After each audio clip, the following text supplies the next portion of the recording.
Hey, everybody. It's the Truth Serum Nation. I'm not on that wall like I was before. I'm chilling out here in my room. I can see the TV from here and a lot going on.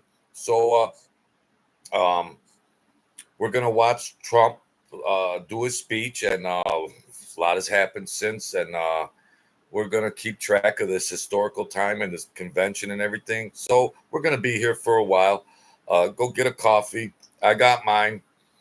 Come hang out with me, and we're gonna just watch, and uh, and we'll just do our commentary like we always do. All right.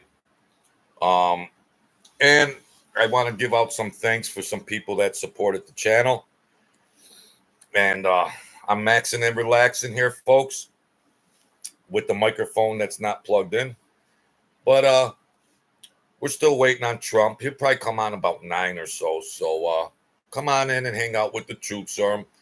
Uh, his daughter, or his granddaughter, what a speech. What a speech she did. They're just a classy family and so refined. And then you look at the Biden family. Jeez. It's like apples and oranges. Hey, Elias Barnes, how you doing?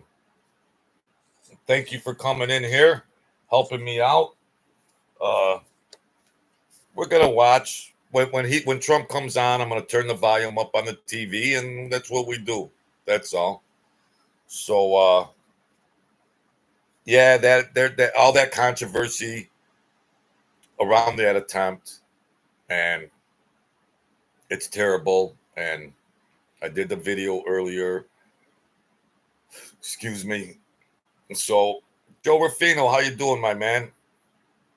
We're gonna watch the Trump convention and the Republican convention. Obama and Hillary and all them, they want Biden to step down now. Biden won't give in, and they're in a twirly whirl over there. He's holding down. Maybe he wants that campaign money. You know, come on, take the money and run. Well, he's been doing that for his whole lifetime, so they don't want to give that up. But what's their ticket going to look like? They don't even have their ticket put together, so they're scrambling over there. They're really scrambling. This is the most craziest time in elections that I've seen in decades. But Donald Trump Jr., what a speech. Donald Trump's granddaughter, what a speech. J.D. Vance, what a speech. What's the Democrat convention going to look like? Hell, with these demonic people. And CNN said, "Oh, Joe Biden's a trooper. Joe Biden's a trooper. Boy, he's walking up them stairs, and he's sick, and that's a lot. That's a lot stronger than taking a bullet." That's what CNN's spewing over there. Hey, Danny, how you feeling? Look at me. I'm still at it, man. Francis, how are you? CNN and that Joy Bear or Reed, how polluted and diluted. They show Biden. They show Biden coming up. Oh, Biden is ill. Boy, what a trooper that Biden is. He's walking up the stairs, can't make it up the stairs to get in the plane. Poor guy's ill. And boy, what a trooper. Yeah.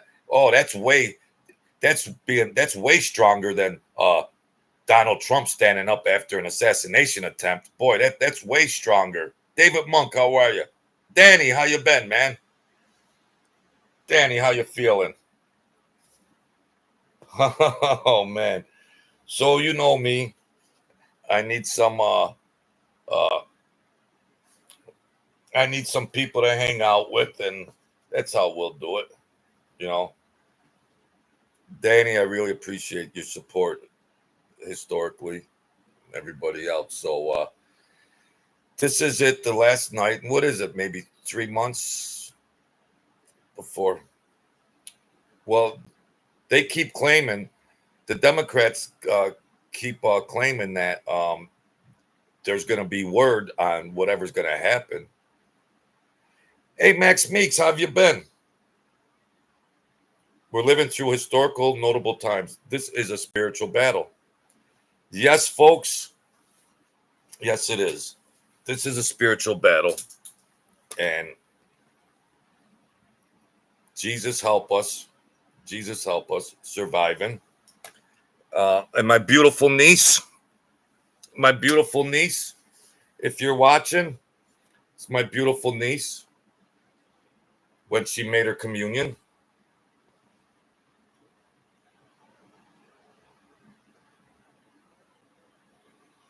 Yep. I love you, Heshna. I love you. See the glare.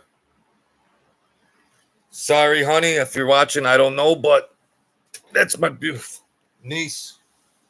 Oh, I had my other picture of my daughter, but so only God could save this country, and it was divine intervention. It was divine intervention what happened.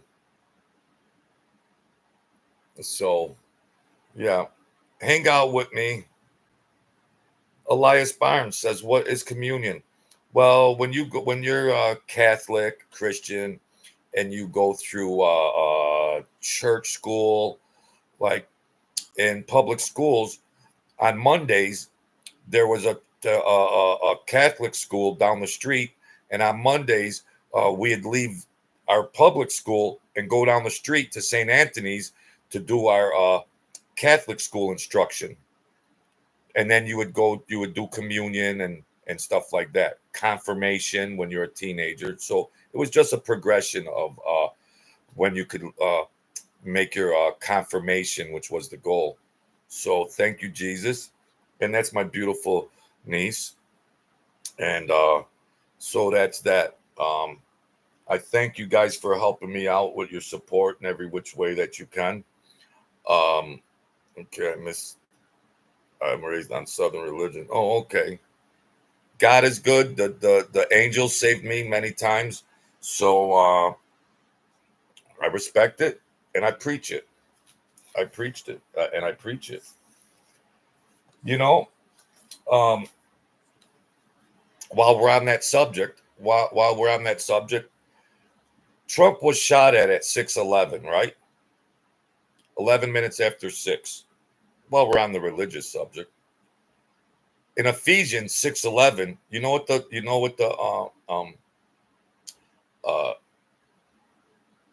I can't even think what it is, but you know what this is Ephesians 6:11. Uh, wait a minute. Put on the full armor of God to protect you from the devil's schemes. Put on the full armor of God to protect you from the devil's schemes. Ephesians 6:11. Trump got shot at 6:11. Well, we're on the subject. That's all. That's all. That's why at the end of my videos, I say, raise up, put on that armor. You know, try to. I don't want to put spirituality down people's throats, but hey. So thank you, David Monk. Thank you for helping me out. Thank you, Joel Gold. Thank you, people that come in here and support me. There's a link in the description. You want to read a good book? Anybody want to read a good book? We got the link in the description. That's all. I'm relaxing tonight. Trying to do some marketing. Get some marketing on the way. Tucker Carlson speaking. Tucker Carlson speaking right now. Wow. Pretty cool. I'm just chilling out. Gonna be a long night, so get your popcorn, get your soda, get your water. Come hang out. I got some thank yous I want to give to some of the people, other people that come in here. I was trying to see the people that supported the channel in the past, and if I might not have told them thank you or something. So if I did, well, then I'm going to thank them again, to the good people that helped me out. I'm the hardest working YouTuber out there with the shit. Get them fish hooks out of your pocket sometimes. This is the first address since the shooting, so Tucker Carlson, he's up there rallying. What a mind he has. It's a beautiful summer night, enjoying the summer, and we're getting it all in. I don't need the microphone anymore. Just a prop. So yeah, come hang out. I put in the miles. I did those videos about BlackRock, and the shooter was actually in a commercial for BlackRock. If anybody knows that, I don't want to dig too deep into that because that's all. But sometimes you got to stay in your lane, and sometimes, yes, Elias, yes, yeah.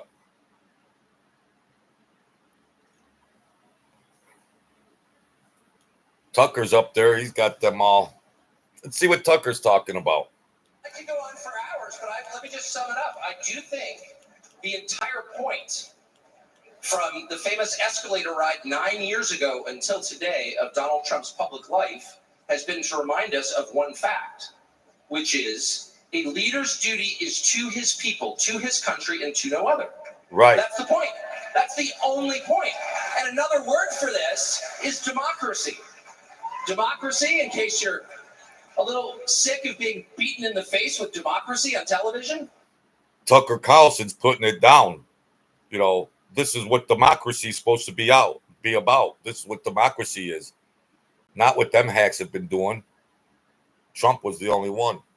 Max Meeks, Patsy, no way the nerd climbed the roof. Did that video game war, yeah. They seek, yeah.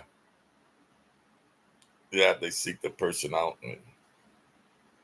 Yeah, they're real cutie pies. They're real cutie pies. Let me get it together here. I should put that up higher, but oh well. Yeah, what the heck. This don't look right, but look at Tucker. To what people actually want. And the lack of interest in that question in Washington is something that ultimately drove me out of the city after 35 years. Lawmakers stepping over the prostrate bodies of their fellow citizens ODing on drugs to go cast votes to send money to some foreign country. Yeah, actually. Tucker Carlson ain't pulling any punches, folks. Tucker, no.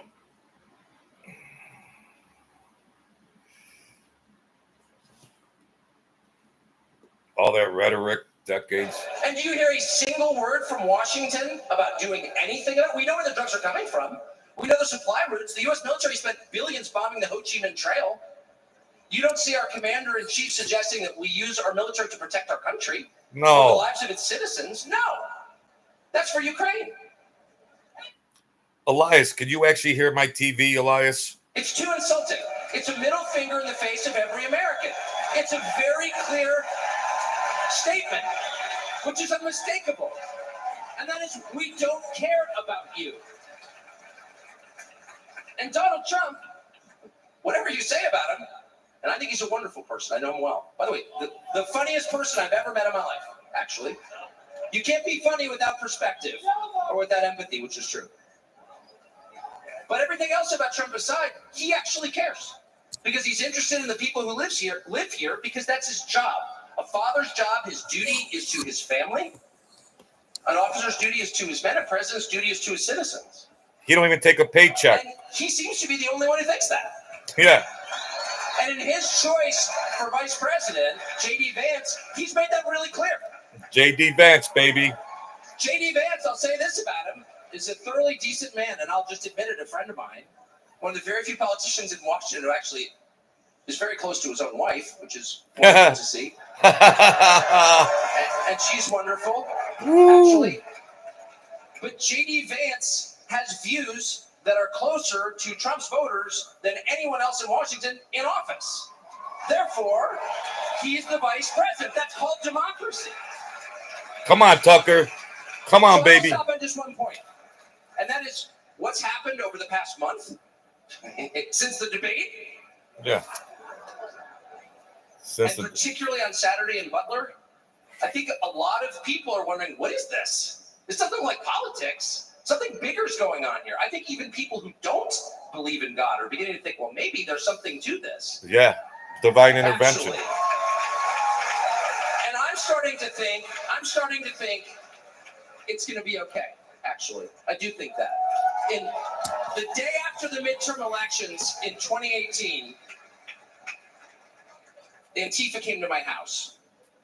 The Democratic Party's militia, okay? I was at work. It was obvious when I was at work because it was public.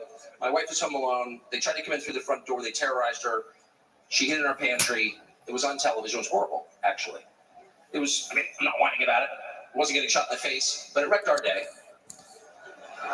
And the next morning, we're lying in bed, and the phone rings for my wife, and it's Donald Trump, who's not like a regular text buddy of Donald Trump's. She picks it up. Hello? Susie, it's Donald Trump.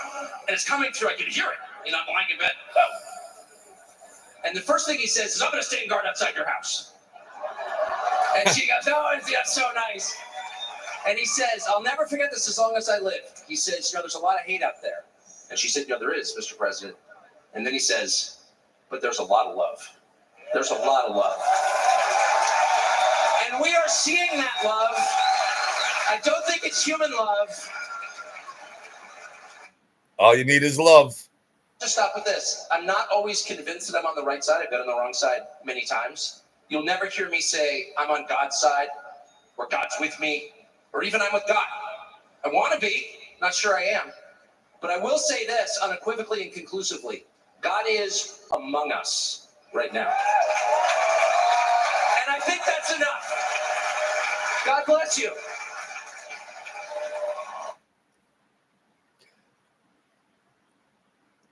Oh, Tucker getting down, huh? Tucker. Trump's supposed to come on at 9, I believe, my good people. Max, how you doing, buddy? Yeah, they flipped the board over when you... Did you ever think a country could get flushed down the toilet this bad? Like, for being such a progressive country to... Did you... You know,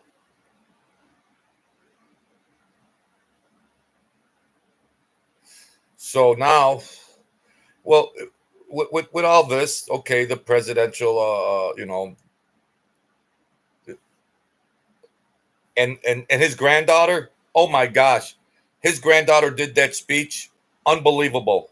These Trumps got class, they're refined and everything, and look at Hunter Biden and Joe Biden. And Dr. Jill and Kamala. Look at all them. And look at CNN. Look at CNN. Yep. Peter's a new guy in here. Divine intervention, my behind. He says, what about the person that was killed and severely wounded? Yes, we can't forget about them. The fireman and the other 2 that got wounded. We can't forget about them because this is terrible. This is terrible. But the Republicans have to win the Senate because otherwise it's tough to get anything through there. The president has power, but that those legislative bodies are all polluted. They're just polluted. They're all bought and paid for, you know? Yeah. You see these commercials, tunnels for towers for the vets that come in from war, and donate $11 a month, and you could give them a smart home, which has the technology to help them in their everyday life. So they try to raise money for tunnel for towers. How come the federal government doesn't compensate them for that? You could send billions and billions of dollars to other countries, but disabled vets, they have to raise money for. They should be taken care of to the utmost by the federal government. Everything's backwards. These people got wounded and paralyzed in wheelchairs, lost limbs, everything else. And they have to have organizations to help and assist these people. But for goofy countries and goofy wars and all kinds of other political crap, here's trillions of dollars. I don't know what's happened to this country. All the politicians are bought and sold. One guy they couldn't do it to was Donald Trump. And look what they've been doing to him since day one.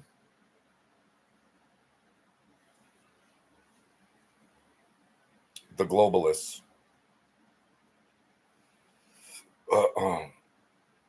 So who's up there? Well, there'll probably be a break now. There'll be a break and then we'll see what happens. I appreciate everybody that comes in. Yeah.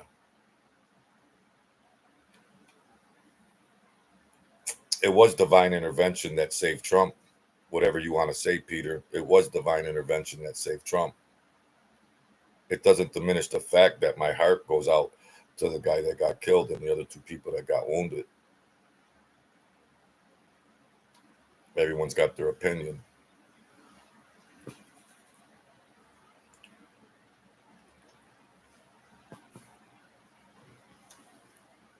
That might be the last speaker until they say Trump's going to have a more toned down thing to unify. Well, the Republicans are united. The Republicans are united. Do you want to unify with the demon Democrats? What's that mean? What's that mean? Unify with the most demonic political party. I'm not a Democrat or Republican. What do you want to unify with? All them hacks, those Democratic politicians that have been tanking our country? Who can defend that? How, just by basic facts that a fourth grader could just say, well, this is this, Billy and Sally, this is this, and this is this. It's very simple.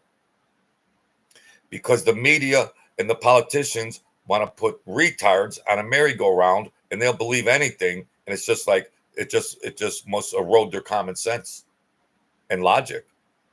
This isn't rocket science. This is easy stuff. I'm for a politician that actually does something good and gets something done for this country and quit selling it out, which the Bidens have been doing since the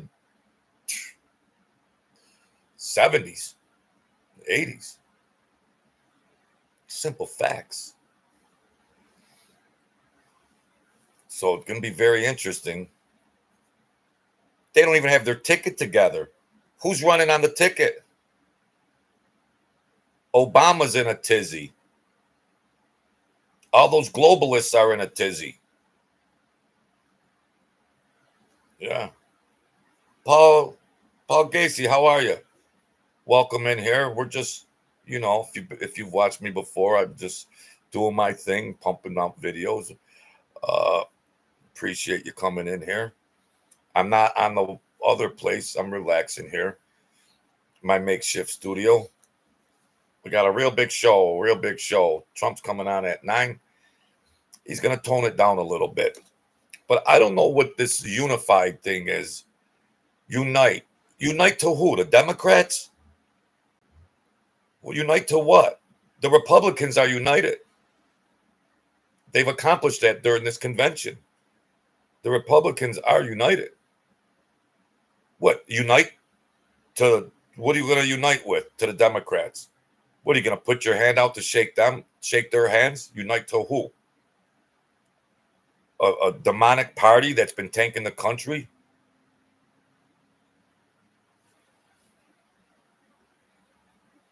Will this be a spiritual awakening? Will this be something that can make this country turn around and get prosperous, close the border, get some sensibility back and some logic?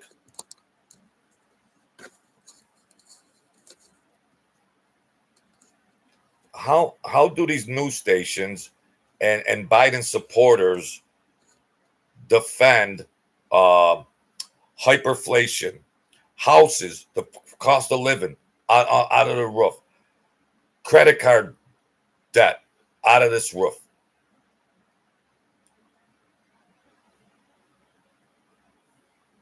Gas prices out of this roof. Unbelievable. Everything's 3 times more than it was 4 years ago, 5 times more. Everything is just derailed. How do their defenders, what do they stand on? Oh, Trump did this. So, well, who cares what Trump did? He had the country in order. I don't care about Trump's personal life. But that's all they got to hang their head. They can't hang their head on anything. They're just emotional little crybabies. They just got to keep the same narrative. That's why they don't even have anybody on the ticket right now. The charade is over.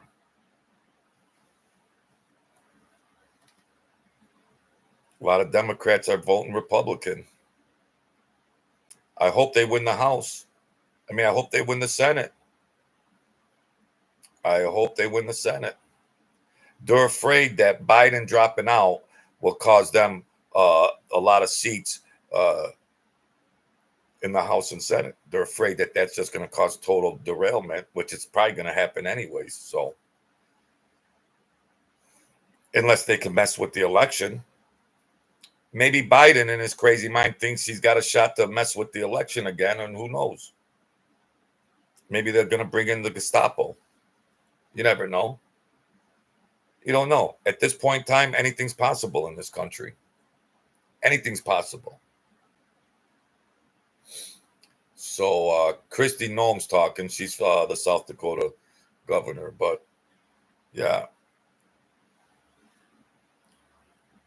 Paul Gacy. Paul Gacy. Paul Gase.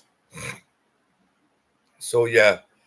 Thanks for hanging out with me. Hit the like button, share, notify, whatever. I pump these things out. It's a historical time. I just keep doing videos and videos. We'll do some more mob stories somewhere down the line and everything. But I want to get this all documented for my little video library. Look back at it someday. I'm already an old man. I can't say, well, when you're an old man, look back at, well, I'm already an old man. So, yeah, Trump should be coming pretty soon, and we'll see. I don't know what this unified to what? To the Democrats? I don't get it. The Republican Party is unified. Well, the Democrats are talking about, oh, let's unify because the party's over. The party's over. You know, if you're playing basketball and you're on the wrong team and you've been getting shredded, and now all of a sudden it's like, oh, you need another guy over there? Yeah, okay. You need a sub? You need a sub over there? Yeah, okay. Yeah. No, we don't need any. We're good over here.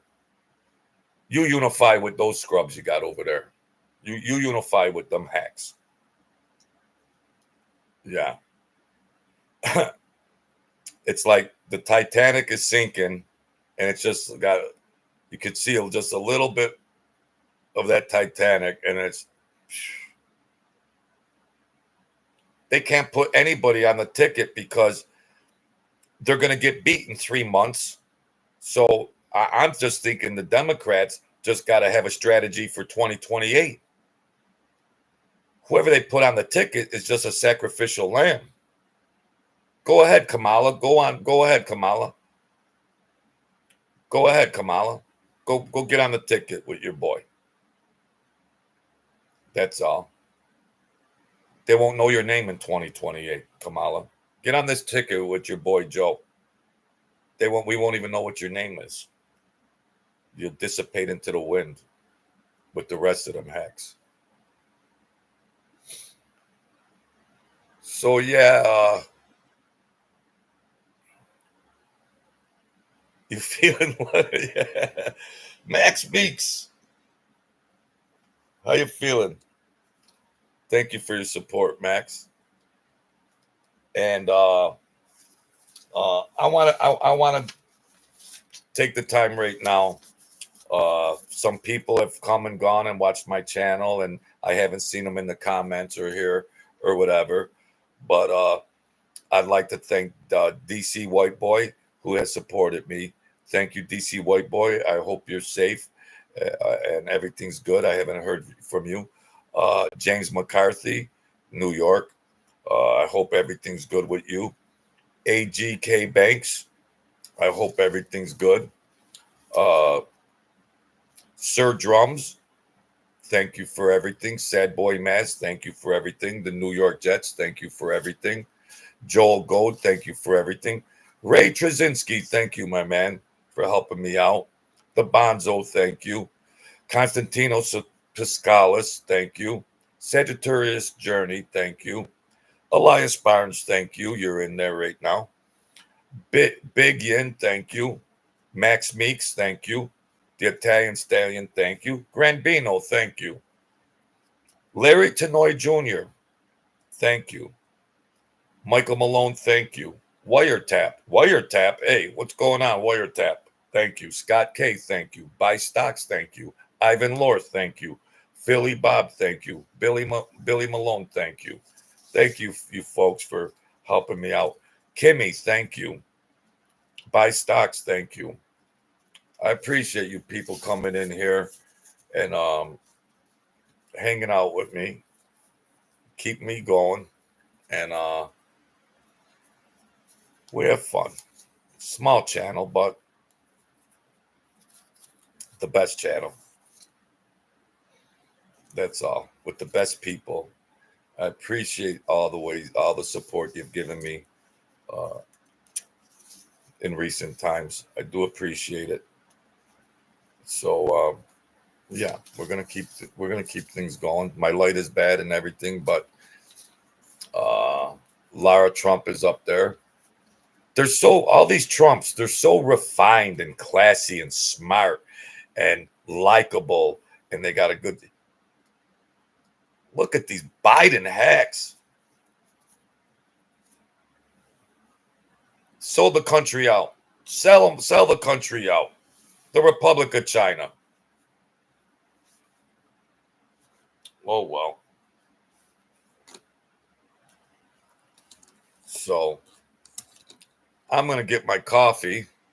Oh, Kai Trump, the granddaughter's up there. What was really going on, and all we knew was that he was shot, and that's it. What was that like for you? It was scary. It was really scary. Like, I wish no one would ever go through that, ever. So I was watching, Laura, I told you this, and the people I was with, I said they just killed him. Because I saw the blood, I thought the bullet hit the head. I can't believe it just pierced his ear. Now, I have talked to your grandfather about you. That Kai Trump, the granddaughter, got up there and she spoke. Oh my gosh. Hey, Joel Gold, how are you? Good evening, Joe. Enjoying your book. Oh, all right. Thank you, Joel. What chapter are you on? The link is in the description, folks. You want to read a good memoir? Probably be a movie someday.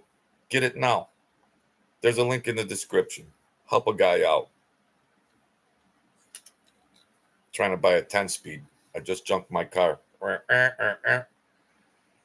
I'm going to get my coffee. Hang in there with me, folks. I'm a lonely old man. Please excuse the cushion on the wall. I'll put the volume on over here so you can hear. And I was on the Trump train early. I know you deserve the candy. Maybe that's something, really. You got a big decision. You got college coming up. Are you excited about that? I am very excited, yeah. I'm not going to get into where you're thinking about going, but a lot of colleges are recruiting you. Is that true? Yes. That's exciting, right? Yeah, it is. I'm excited. Yeah. See where I go in the future. What was it like for you on that stage with that crowd? Did you know that tens of millions of Americans were watching you? I did, but once I got out there, it was just all from the heart. It just flowed really easily. I was nervous beforehand, but afterwards, I got out there and I was just able to do it. And I wasn't as nervous. Is that like training a 30-foot putt? Kind of, yeah. Is that the same thing? Yeah. And you're up there. All right, Your folks. dad told me something else. He said it was your first public speech. Yes, ever. That's a big one. She did That's good. a really small venue to start out on. Oh yeah, for sure. We go big in the Trump family. Yeah. Oh, I know. By the way, they don't tell. She did real good. Joel Gold, you're halfway through chapter 4. What was chapter 4 all about? Let's take a look. What was chapter 4? Working for a major crime family while selling steel. Uh-oh, this is where it gets juicy, Joel Gold. This is where it gets juicy. Yikes. Fasten your seatbelts. Thank you, Jesus. Thank you. I'm just a run around errand boy. That's all. It's a little errand boy. Trying to grab $1 or $2 here or there, but God is good, and I made it through the ring. I made it through the ring. So what else are they talking about? You did an amazing job. You showed poise and grace. I mean, you kind of dazzled the nation last night, and I hope you're very proud of that. I know your dad's proud, and I did talk to your grandpa. What do you call him, by the way? Grandpa. Grandpa. Call me Grandpa. Okay. I spoke to him. He's very proud of you. Yeah, thank you. And he was beaming. And I hear about all of your golf. By the way, you do know my granddaughter's a great golfer. You do know that. And I'm like, how classy. How classy. Smart. It's just good people. Oh, David Monk. You're at the Vegas, the chapter 6. Thank you, David. The Vegas trip. When old man Dan was on the plane, you could smoke on the airplanes back then. He had the whole plane filled up with cigar smoke. I don't want to ruin anything else after that, but it was crazy. God rest his soul. You know, shortly after that time, when we came back home, he got dementia, you know, like Biden, and it accelerated real fast, and it was my first experience for witnessing somebody close like that faltered like that. But yeah, thank you, David, for supporting. It's a good read. It'd be a good movie too. Perhaps someday. Ted Cruz is up there doing his thing. He could have ran for vice president. Harvard. Yeah, but Ted Cruz in the Senate, the Democrats own the chair. They have the majority, so they just railroad everything. Anything that's good, they railroad it, and they pass everything that's butchered. And Ted Cruz fights like hell for us, but that's why you gotta win they gotta win the Senate. They have to win the Senate. That's all there is to it. Donald Trump, he could handle the other type of things, yes. but you're gonna have to clean. You thought the swamp was dirty the first trip around? That swamp got a lot dirtier this last 4 years. Yeah, Ted Cruz is on the Senate Judiciary Committee, and they just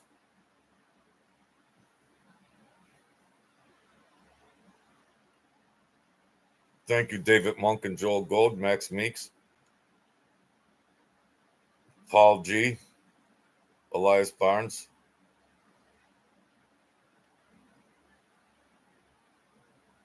Peter Harleeb. Peter Harleeb, you come in here aggressive, huh, buddy? It'll get you emotional. It'll make a person emotional. I understand that. As long as it doesn't get disrespectful, that's cool with me. I don't know you. You first time in here. Come in here sideways. But I understand emotional and stuff like that. Yeah. Yeah. You don't think I know that somebody else got killed, and you don't think I witnessed that, bro? You don't think I. Yeah, okay. It's all right. You're welcome here. Just mind your neck. Well, Trump is going to be coming on before long.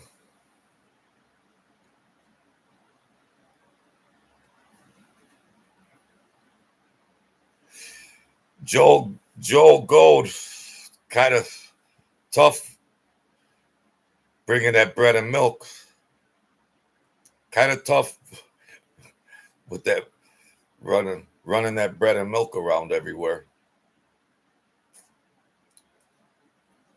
All them guys were degenerate gamblers, and Sir Drums, Wyatt Earp, I wanted to thank you again because I had a list of people I wanted to thank for helping me out. And yes, you are on the top of the list. So thank you, sir. I appreciate everything. And the Bonzo, Wyatt Earp, thank you. Yep. Yeah, I know, Wyatt. I know. Marco Rubio, he's doing his thing. Dershowitz says that he was, in all the years that he was a professor at Harvard, that this guy was his best student. And you guys don't agree on much. We don't, but Dershowitz is Dershowitz was the professor, and Ted Cruz was the student, top of his class. And these Democrats are railroading everything that they're doing, and they just crap on everything because they have the majority. But now all those states that are rotting on the vine, all those Democratic states that are just rotting on the vine, they might change their mind this election, or just rot on the vine. Most of the Democratic states are in a lower economic position, so rot. You're worshiping the leader and you're voting for the leader that's keeping you down, tanking everything. Are these people blind? Just ignorant? We'll see what happens. Very historical election. I think they all have Stockholm syndrome. Stockholm syndrome. When you love your oppressor. If you get kidnapped and held hostage and you're abused, and then you end up falling in love with your abuser. That's what these Democrats have. Stockholm syndrome. They just, what do? You just, yeah, here, beat me again. Yeah. Obama's in a tizzy. George, millionaire. Jeff, billionaire. I won't say their last names.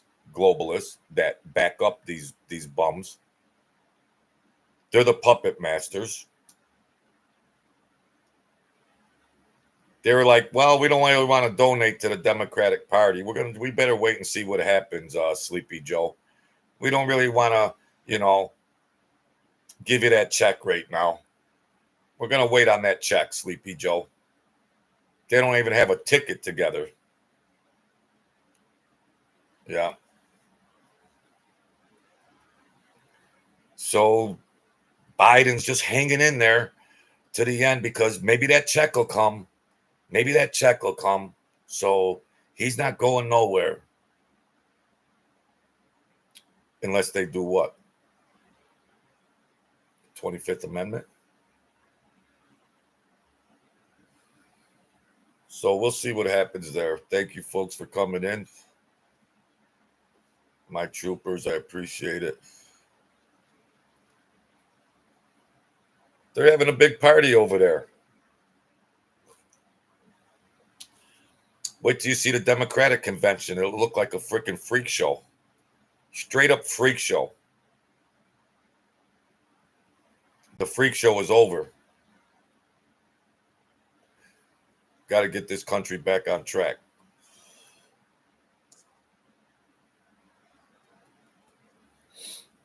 They are so embedded, though, already. It's going to take a lot to clean this new swamp out. They are so embedded in institutions and everywhere. They're embedded. It's going to take a lot. They're going to need a Republican, because what are we going to do if Trump wins and Trump does his 4 years? Then what? There ain't going to be another Republican that fights. J.D. Vance will fight, but I don't honestly think anybody will fight like Donald Trump did. They've put him through the ringer from day one. From day one. He really loves this country. He didn't have to go through all this garbage. He didn't have to do this. You know that simple evidence that he loves the country. And whoever can't see that is simple stuff. Simple. The Bidens have been fleecing everything they could that wasn't nailed down. They've been grabbing everything that wasn't nailed down for decades. Look at Hunter Biden. And then look at Donald Trump Jr. The sons. Look at the sons.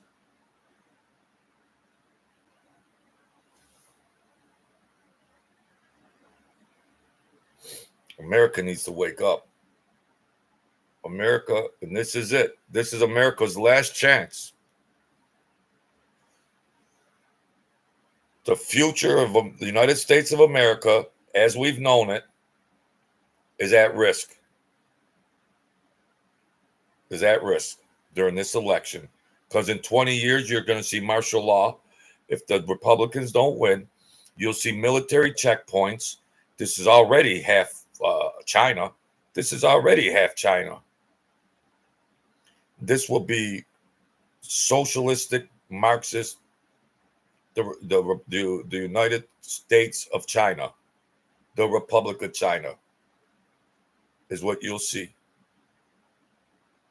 And if that bullet didn't miss, it would have been a lot closer. It would have been a way lot closer.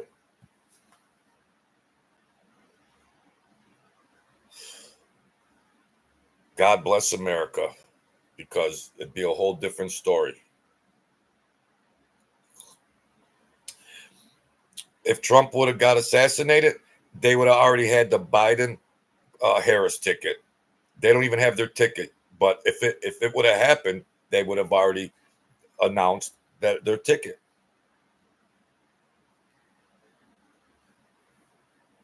And then gas would have been $20 a gallon. A loaf of bread would have been $15 a gallon. Forget about buying a house. Forget about getting a car.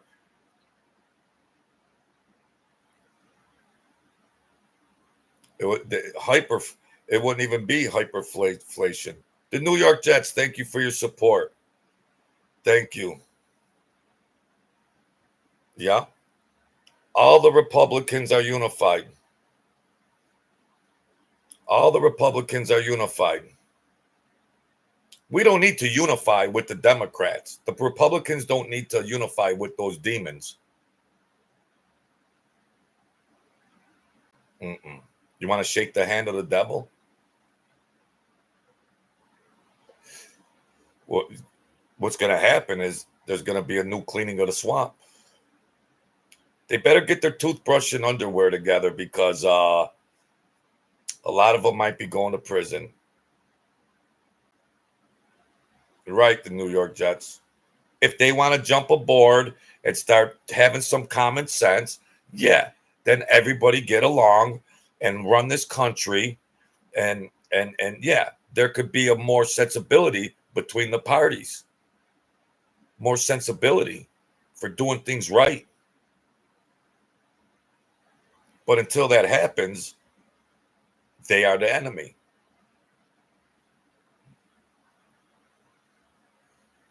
The same people that are investigating the assassination attempt are the same agencies that have been trying to put Trump in jail.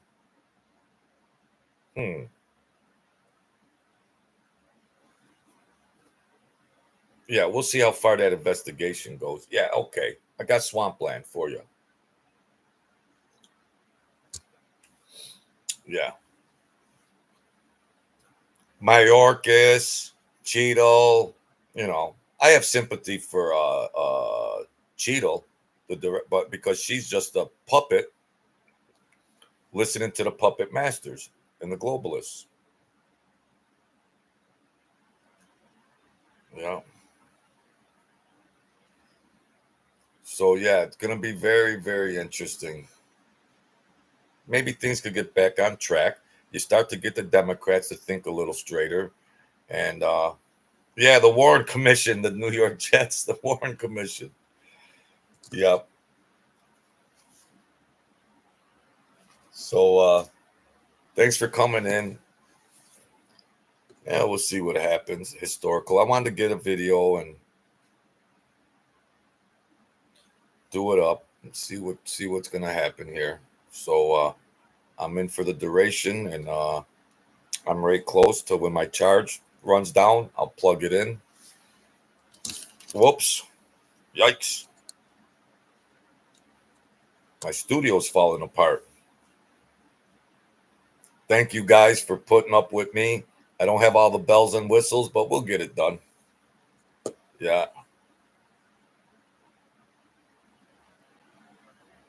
Well, they're gonna talk about the investigation, and now it appears that there might have been a second person on the water tower, Joel Gold. So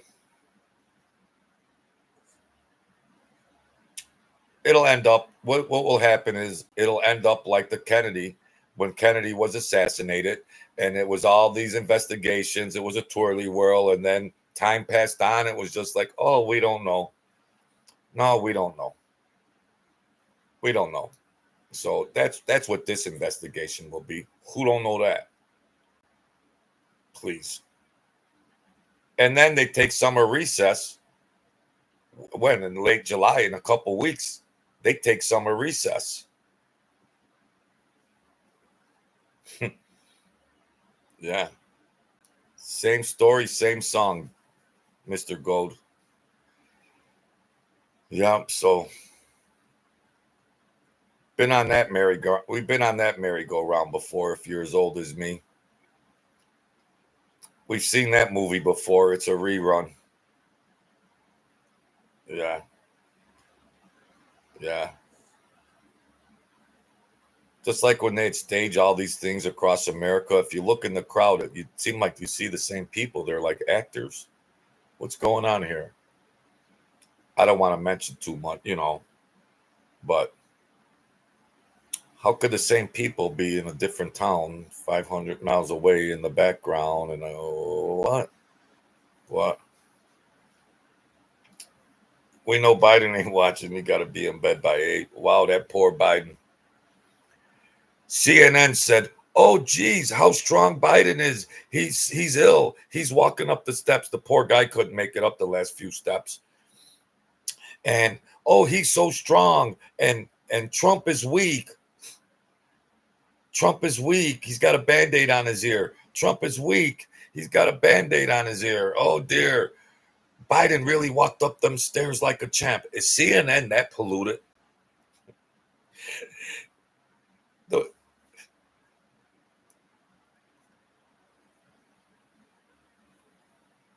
those newscasters must be so desperate for a paycheck. They're doing the devil's work over there. Wow. So I guess they're portraying Biden to be stronger than Trump. How sick can CNN be? Yeah. Well, they're politically funded by those globalists. CNN has nothing at all to talk about. Now, who's the party of conspiracy theories? Right. They're not an unbiased channel. They're a bought and paid for channel. Obviously, they're bought and paid for. They're not fair and unbiased. That's easy. Bon Scott said it's all a dirty, gonna be a rock and roll singer. Yes. Gonna be a rock and roll singer. Yes. Oh, there it is. Trump finally arrives. And frankly, we always look back, which is great. Reagan era, we all grew up in the Reagan era. I remember when Ronald Reagan got shot. Holy cow.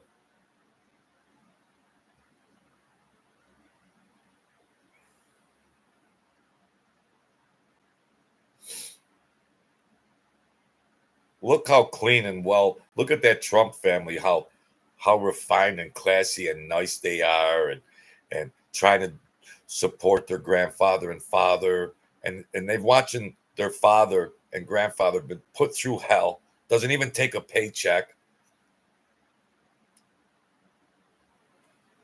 The real devils and demons have really woke up America to what's really going on in this country. If anything is being accomplished out of all this. No, I don't know. It's lowering. But Sean says, look, punch. And so I started.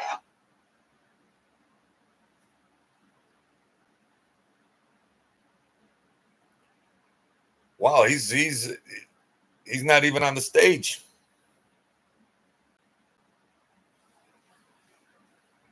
Well, he's been through a lot. I mean, what's it been? 5 days? He's been through a lot. And he's a little more subdued, which is expected. When he was watching the speeches last night, he looked more emotional, like he was tearing up and everything. There's a guy that really cares.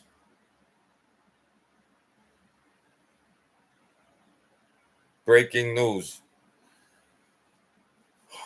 Hulk Hogan speaking. Hulk Hogan is about to give his remark. Let's take those live. Hulk Hogan. Oh.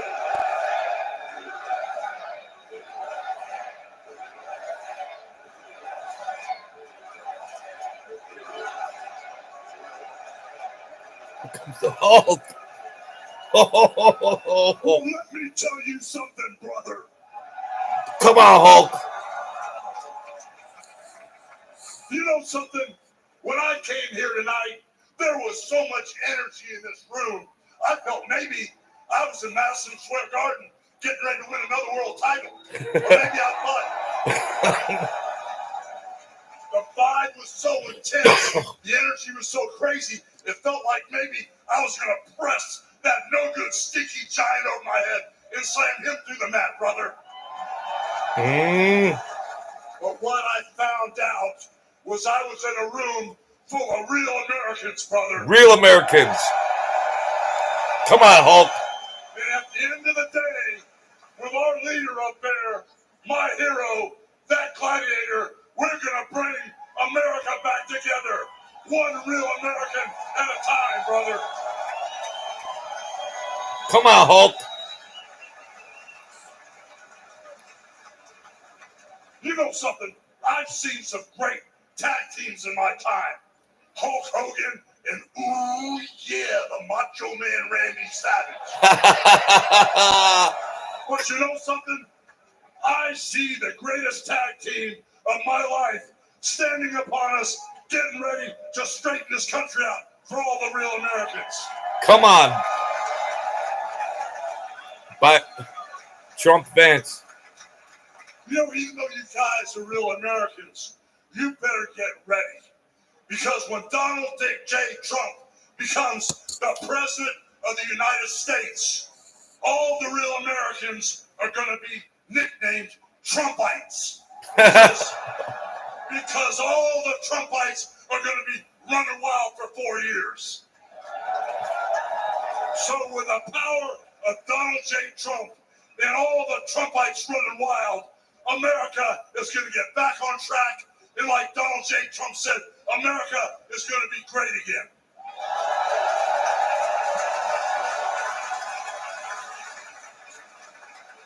You know, when I look out and I see all the real Americans, I think about how Donald Trump, his family was compromised. When I look out there and I see Donald Trump, I think about how his business was compromised. But what happened last week when they took a shot at my hero? Oh, watch out. And they tried to kill the next president of the United States. Oh, watch out. Enough was enough. And I said, let Trumpomania run wild, brother. Let Trumpomania rule again. Let Trumpomania make America great again. The Hulk's going off. Come on, Hulk.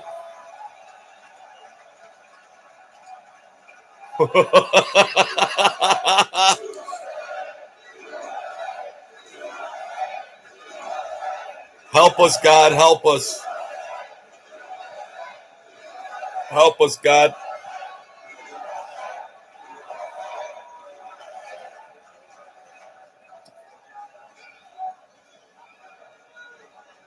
You know something, Trumpites? I didn't come here as Hulk Hogan, but I just had to give you a little taste. You know, my name is Terry Bollea. And as an entertainer, I love you too. And as an entertainer, I try to stay out of politics. But after everything that's happened to our country over the past 4 years, and everything that happened last weekend, I can no longer stay silent. Come on, Trump. Come on, Hulk. I'm here tonight because I want the world to know that Donald Trump is a real American hero. And I'm proud to support my hero as the next president of this United States. Hey, now. You know, guys, I've known Donald Trump for over 35 years. You know, hold on a second, hold on. I just had a flashback. Man. This is really tripping. You know, the last time I was up on stage, Donald Trump was sitting at ringside at the Trump Plaza. I was bleeding like a pig, and I won the world title right in front of Donald J. Trump. Dapper the rapper. You know something? He's going to win in November, and we're all going to be champions again when he wins. Dapper the rapper. And like I said, I've known that man for over 35 years, and he's always been the biggest patriot, and he still is. He's always told you exactly what he thought, and he still does, brother. And no matter the odds, he always finds a way to win. And when he's back in our White House, America is going to start winning again. Come on, Hulk. Dapper the rapper. Hulkamania. Wow.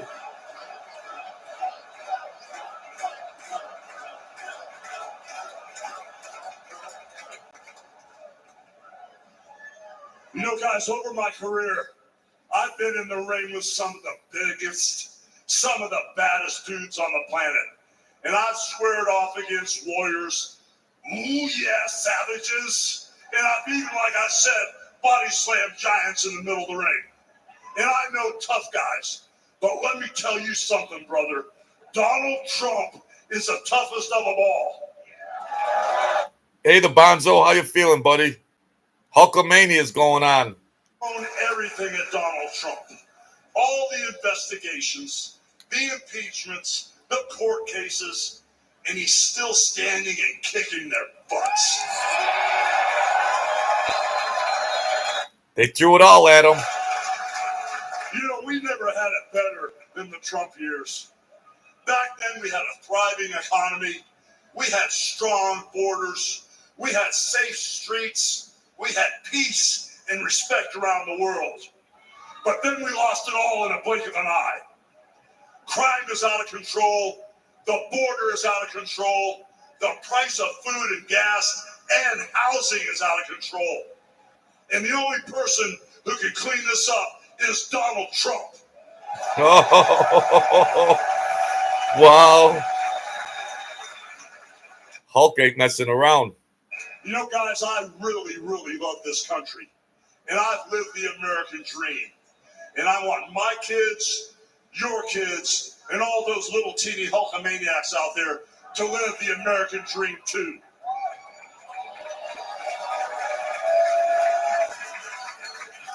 This November, guys, we can save the American dream for everyone. And Donald Trump is the president who will get the job done. So all you criminals, all you lowlifes, all you scumbags, all you drug dealers, and all you crooked politicians need to answer one question, brother. What you gonna do when Donald Trump and all the Trumpomaniacs run wild on you, brother? Oh, boy. This Hulk is good. This Hulk. Wow. The Bonzo, how you doing, bud? Glad you can join in. I'm chilling out. Wow. The Hulk, he put it down straight, just like he always did. Wow. Enough's enough of all this. Enough's enough. I mean, come on. We got to work and strive so hard during this process, and it's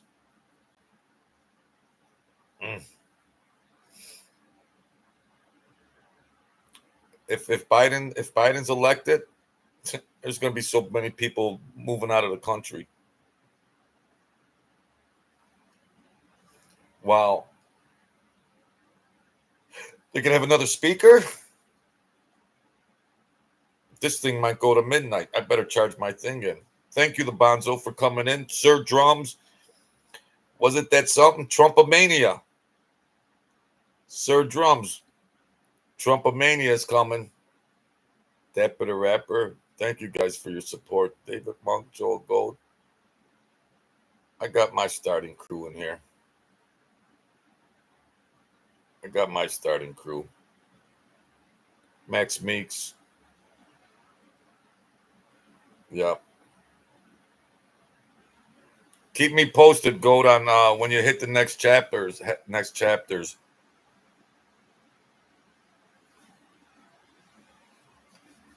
You know.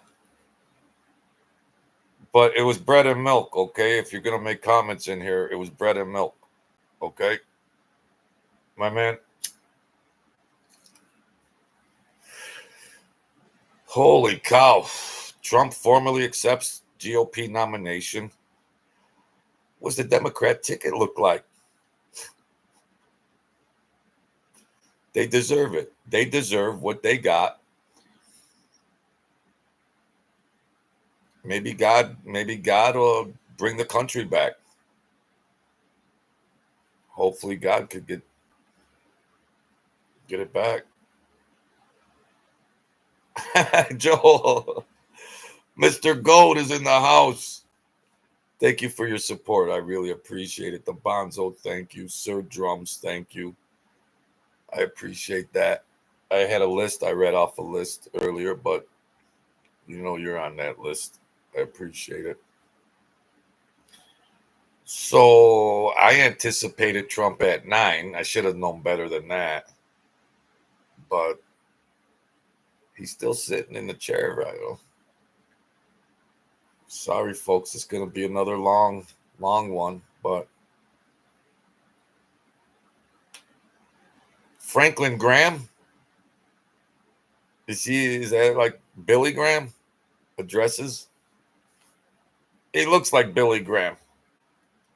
Franklin Graham. They better bring some clergy in here to freaking bless this this nation. Those Democrats, boy. Those Democrats are like a plague. The Democrats. Yeah. Better bring a lot of holy water, Franklin Graham. I hope he brought a lot of holy water, because this country's going to need a lot of holy water, because there's things that are so embedded right now that it's going to take a lot to reverse what's already been put in action. It's going to take a lot. You're going to need 3 Republican presidencies, 3 terms. You're going to need 3 or 4 terms of real Republican presidents to turn this around.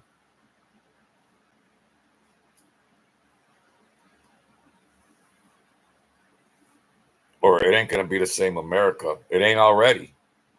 It ain't already. All the Democrats had to do is just leave everything alone as it was. Don't do nothing. Just sleep in your basement, Sleepy Joe. Just sleep in your basement. Don't touch nothing. All you had to do is nothing.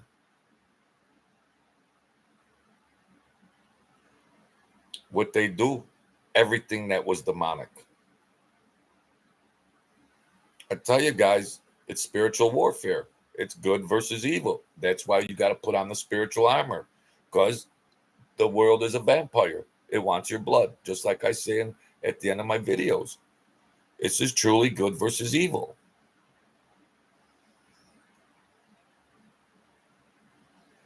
And you got a powerful enterprise, political, the media, and government, that is truly evil.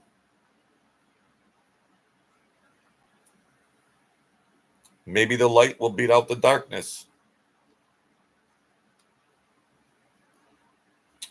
I hope. Please God. So, well, it's 9. It's almost 9 o'clock Milwaukee time. So this is probably going to go to midnight Eastern time. I probably won't have anybody left in here, but I'm a soldier. I don't give up. I don't give up. So, oh, he's saying a prayer. I pray that you would surround him with men and women who will give him sound counsel and guidance. We pray for Melania, for Barron, and for all the President Trump's children and grandchildren. We pray for Senator J.D. Vance, his wife Usa, along with their young family. We're thankful for his strong stand for defending life. As your word instructs, we also pray for the leaders of our nation, whether they're Republican, Democrat, or independent. We know that all authority comes from you. You are a great God, and we ask that if it be thy will that you will make America great once again. And we ask that you'll unite our hearts, bring us together, one nation under God, indivisible, with liberty and justice for all. And we pray this in the mighty name of my Lord and Savior, Jesus Christ, the King of Kings and the Lord of Lords. Amen. Amen. Come on, Graham. Come on. Because only God could save this. Only God could save this country. Believe me. Only God could save this country. That's all there is. Ladies and gentlemen, we have Eric Trump. Eric Trump now is taking the stage. We're going to carry his remarks. Eric Trump, They're so well spoken, so clean cut, just real people, real people. Come on, Eric.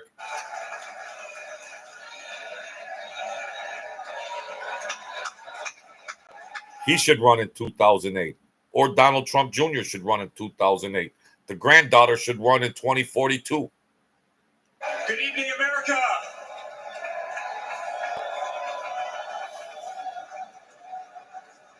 8 years ago, my father sat our family down. He spoke of a nation in decline, of dreams slipping away, of a future endangered by failed leadership and broken promises. It was in that moment I knew my father had made a decision that would forever change our lives.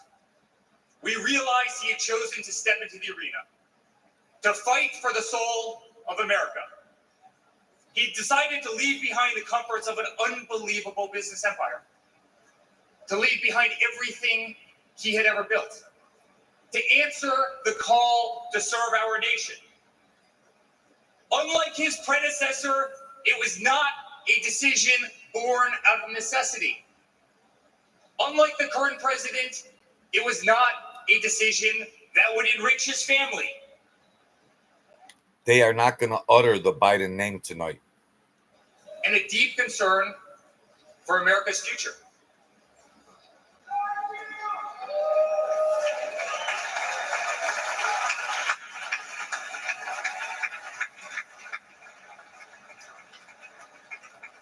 My father was clear it would not be easy, that there would be a huge price to pay, and that the attacks would be vicious. Looking back, that was an understatement. The made-up Russia hoax, the sham impeachments, the efforts to destroy an unbelievable company, a company that I run today, the efforts to cancel us, to silence him, to gag his free speech, and to drag him through every radical left courthouse in America, to take his life. Yet through it all, he's shown unwavering courage and determination, not just in public, but in every private conversation with me and our family.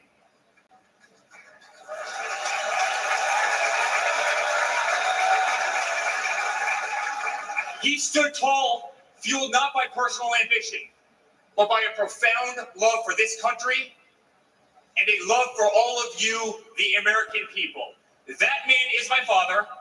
That man is the 45th president and soon to be 47th president of the United States. That man is Donald J. Trump. Help us, God. Help us. Help us, God.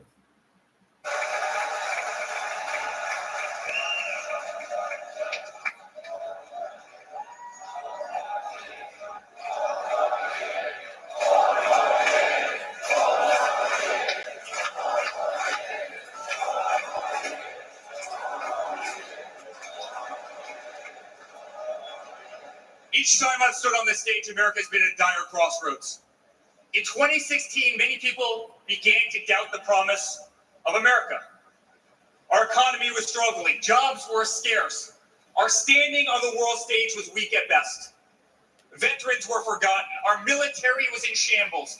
Our educational system was broken, ranked 30th in the world.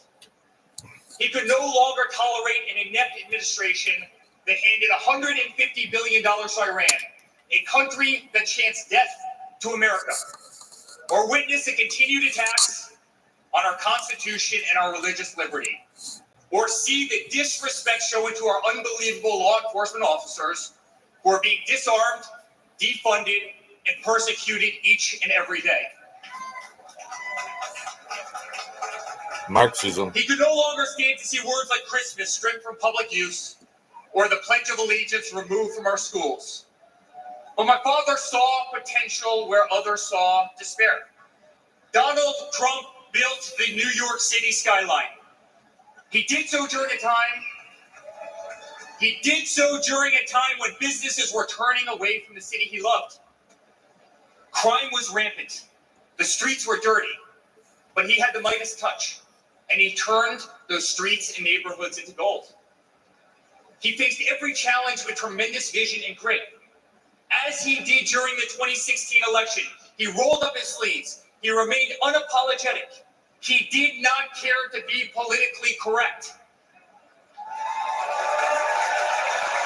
Couldn't be bought and sold. Clean out the swamp. He restored hope. He restored a voice to millions of Americans who had been ignored. He restored the American dream. Under my father's leadership, the economy climbed to record heights. Jobs were created at an unthinkable pace. Unemployment reached historic lows across all demographics. Wage growth soared. He cut taxes for hardworking families and businesses. He slashed regulations. We saw the greatest 401k increase in American history.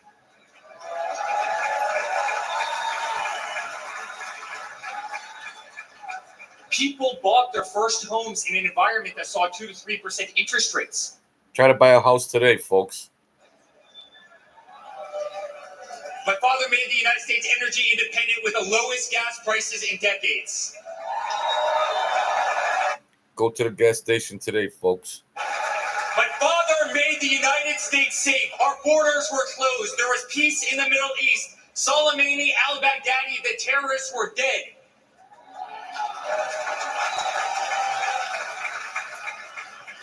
My father made the United States respected again, with the courage to walk into countries like North Korea, with the courage to impose tariffs on China, and with the courage to tear up trade deals that cost Americans their jobs.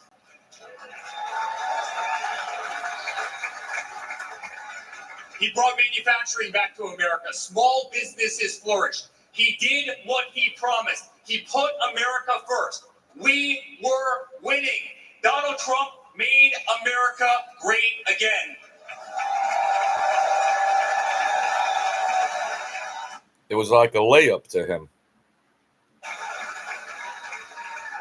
But he also created a movement that threatened the special interests and the political elites, a movement that cast a bright light on the institutions weaponized against the American people.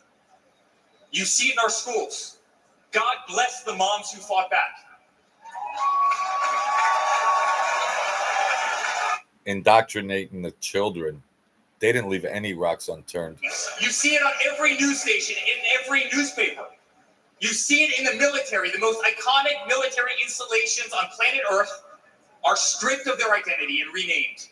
Fort Bragg, Benning, Fort Hood. You see it in Hollywood. You see it in our two-tier judicial system. They don't even hide it anymore. They just put it in your face. They used to hide it. Our president ripped off Twitter, Instagram, and Facebook while terrorist organizations remain intact. My father has been persecuted, targeted by far-left Democrats, funded by special interest groups, and hand-picked judges. My father has been pulled off the ballots of states, radical justices attempting to defy the will of millions of Americans who adore who he is and what he stands for. My father even became the target of an assassin who almost killed America's single greatest hope for our future. The swamp is terrified of this incredible movement. They're terrified of it. The swamp is a lot deeper this trip, folks. Of millions of people watching us on TV right now. They've tried everything to keep him from you, everything. To destroy his legacy, to destroy his family. They have failed and they will not win.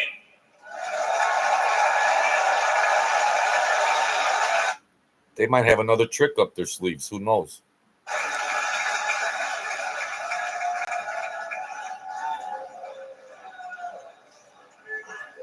I love my Florida delegation right here.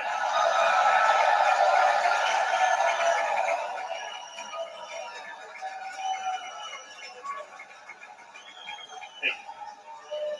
My father stands before you with the most votes of any Republican candidate in the history of our nation.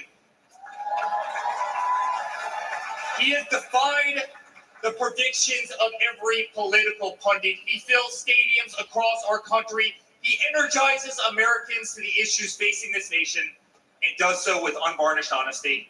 He is not a threat to democracy. He is a threat to those who despise our republic, many whom are bought and sold, bribed and coerced, people who have never signed the front of a check, and who have been dependent on the government their entire adult lives.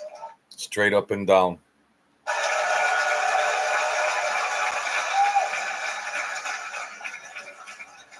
Today, as it was in 2016, America's at that crossroads again. Energy prices are soaring. Interest rates are crippling. Everything is unaffordable. The US dollar has been diminished. Inflation has made it impossible for Americans to live, to save for their future. Our infrastructure is crumbling. Our border is out of control. Millions are dead and displaced in Russia and Ukraine, a war that has no end and a war that we are funding. The Middle East has become a hornet's nest. Our greatest ally, Israel, totally under siege. Fentanyl is killing our youth and destroying families, while the current administration stands idly by, hoping their inaction will import illegal votes. Crime terrorizes our cities and our suburbs as far-left policies handcuff police. Male athletes, guys my height, 6'5", are swimming in women's sports.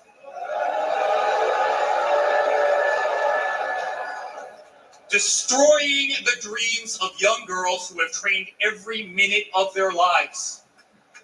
We no longer trust our elections. We no longer trust our judicial system. And we no longer believe that our government is working in our best interest. Facts. Facts. In spite of where we are today as a nation, I'd like to speak to every American. To the homeless veteran, sleeping under a bridge, as illegal immigrants are housed in the most expensive hotels in New York. I seen it. I did that video about it. I seen them. And we will fix it. Illegals are getting room service over there. To the single mother who can no longer afford her rent, afford groceries, and has been forced to work 3 jobs, I'm sorry, it does not have to be this way. To the parents who lost a son or daughter to fentanyl, including the incredible woman that spoke the other night, while an administration does absolutely nothing, I'm sorry, your government can do so much better, and it will.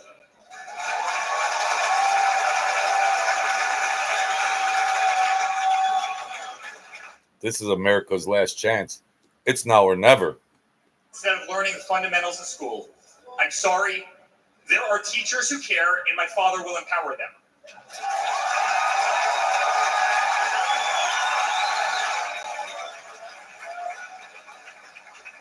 To the law enforcement officers, our brave border patrol, Secret Service agents who work every single day to protect our communities, knowing damn well that the system will throw you under the bus, I'm sorry, we will stand behind you.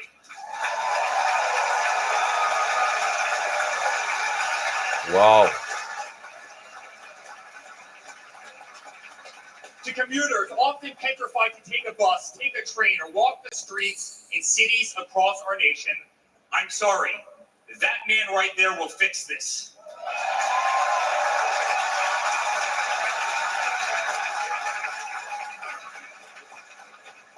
To the construction workers, to the middle-class families, to families with children with disabilities, families who can no longer afford medical benefits or to take a vacation, I'm sorry, we will make America great again.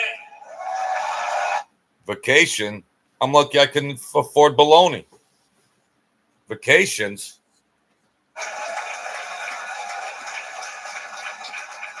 And to my father, who has been ruthlessly silenced, slandered, and attacked by a corrupt administration, I'm sorry. We know, and America knows, that they're not just after you, they're after all of us, and you just happen to be standing in their way. Yep. He's our last line of defense.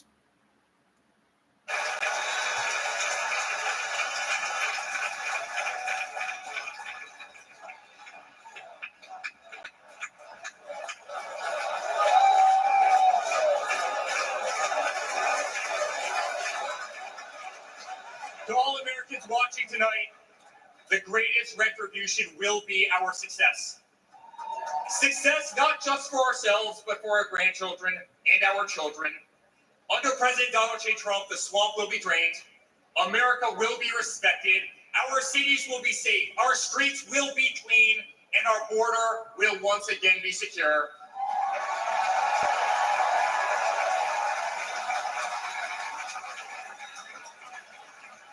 We will have peace. We will have prosperity. Your hard-earned tax dollars will enrich a better America, not be squandered in corrupt foreign nations. Education will be handed back to the states. Hell yeah, Elias Barnes. World, we will be first. Those venomous snakes are over there. Boy, they got a lot of venom.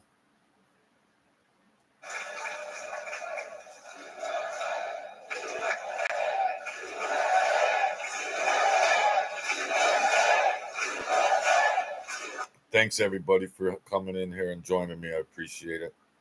Thank you, folks. Our children will understand family. Our children will have values, and our children will love God. Why do we have to just fight for common sense? We're fighting for normalcy. Our country will prioritize free speech, respect freedom of religion, and honor our Constitution. Normal things. As his son, I've never been more proud of a person in my life. A man who has defied all odds more than once. A man who believed in the promise of America when others turned away. A man who saw a nation in need of a champion and answered that call with unwavering determination and courage. A man who survived a bullet that was intended to eliminate him permanently from our future and from our family. Never have I been more proud to be a Trump.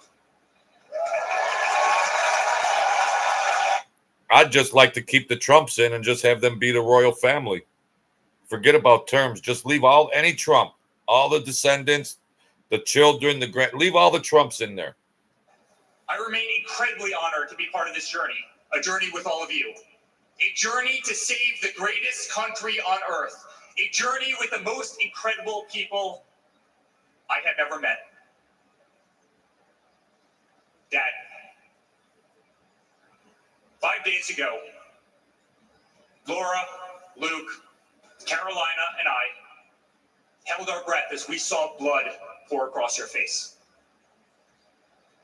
By the grace of God, divine intervention, and your guardian angels above, you survived.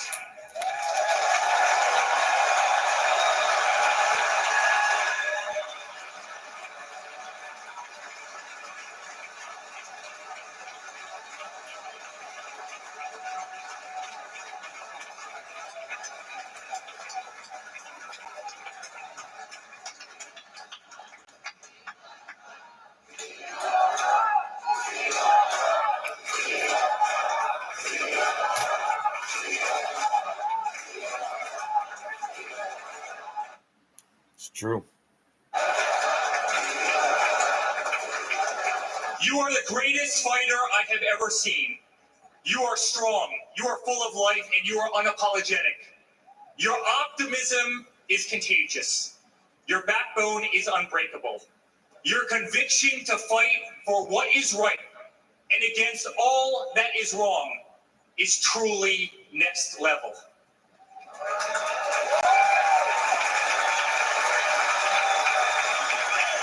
A pillar of strength versus, I don't know anymore.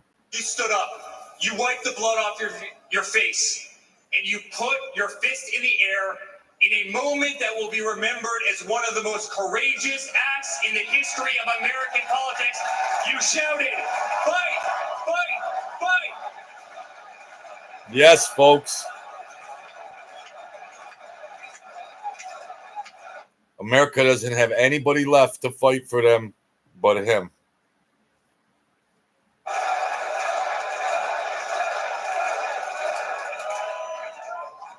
I'm honored to be your son. I'm honored to speak to our great nation tonight. You are a true leader. You epitomize strength. Our country loves you. Our country appreciates you. Our country misses you. And on November 5th, our country will re-elect you as the 47th President of the United States of America. Good night, Milwaukee.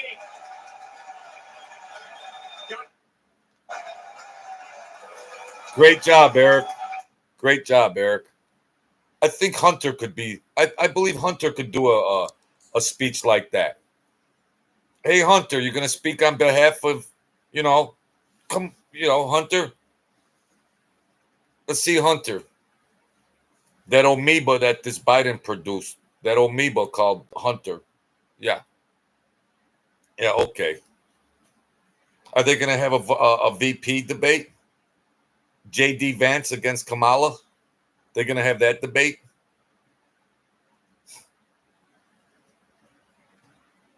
Who knows? Wow. Francis. Glad you guys are here to keep me company. Gonna be a long night. Have your pop, your soda, your drink, whatever you're doing. Hang out with the Truth Serum. And once again, while we have a break, I want to thank DC White Boy for your support. Joel Gold, James McCarthy, AGK Banks, Sir Drums, my man, Sad Boy Maz, the New York Jets, the Bonzo, Ray Trzynski, Constantino Salakis, Billy Malone, Philly Bob, Ivan Lore, Buy Stocks, Scott K, Wiretap, Mickey Malone, Michael Malone, Max Meeks, Italian Stallion, Grandino, Larry Tenorbi Jr., and everybody that comes in and watches in anonymity and everything. But I appreciate, and Danny too, that come in there and help me out. Big Yen too. I appreciate you people that support me, my main crew, and everybody else that comes in here and hits the like button. That's all. I ain't asking for much. I said, folks, hit the like button. I'm just trying to survive. Wow. I'm going to freshen my coffee up because get ready for the show. So forgive me once again, my good people. God bless you. Coffee break.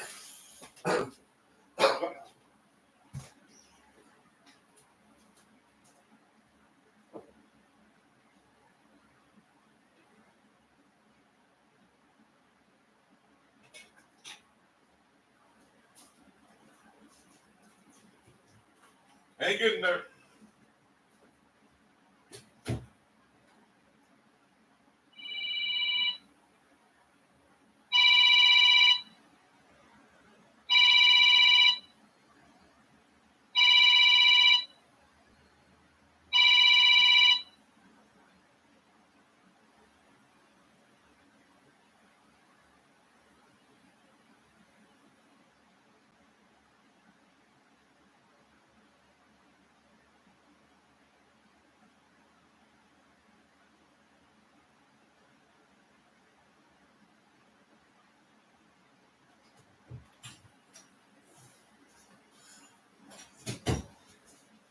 Taking a little break, folks. Let me take this call. I'll be right back, my good people.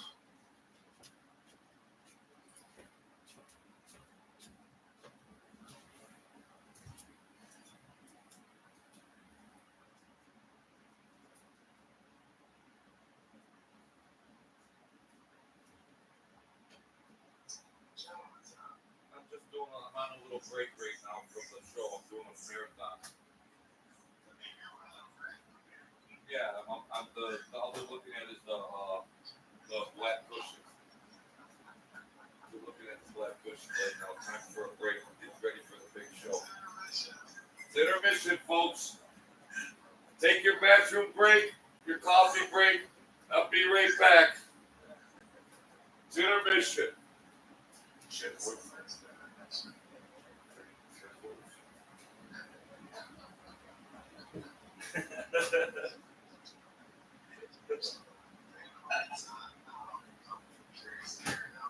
Wow, did you hear Halt? Wow. I never knew it. I've seen it. I never put it once. You said it. Ted? Ted? Ted McGillicuddy?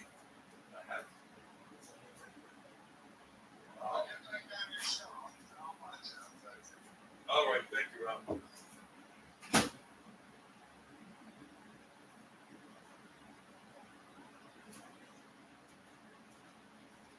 All right, folks. We're doing a marathon. Oof, sorry about that. Little intermission. Still got a lot of. Oh, look at Melania Trump. Wow, look at class and beauty and intelligence. Class, beauty, and intelligence. Look at that Dr. Pill over there. What's her name? Dr. Pill? Or Jill or whatever her name is? Yeah, okay. Yeah, we're looking at class and knowledge and love and compassion. What do you see when you look at those mongrels on the other side?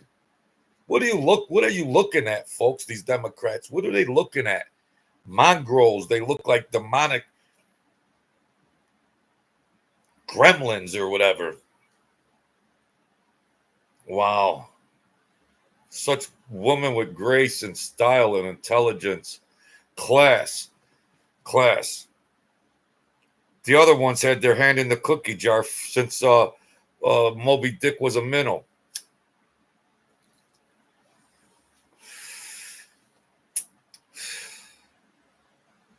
Trump says, what can I do for my country? All they've been doing is robbing for their country. Hacks. We'll see what happens, Francis. We'll see what happens. When's the show start?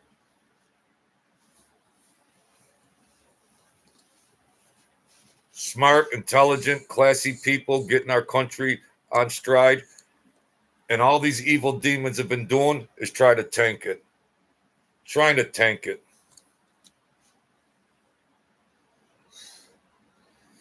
If a normal thinking person could just do something very simple and just do a compare and contrast.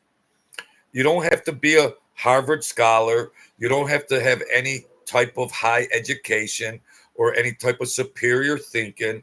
It's just a simple compare and contrast.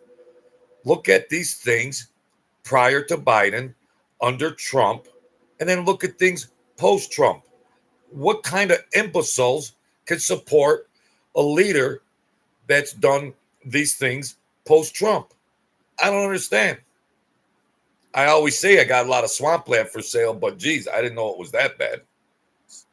Wow.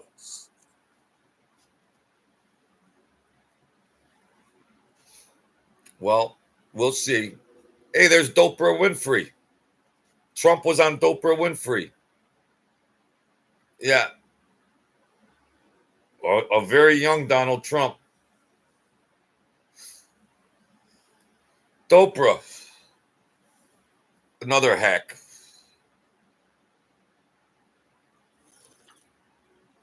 Straight up hack.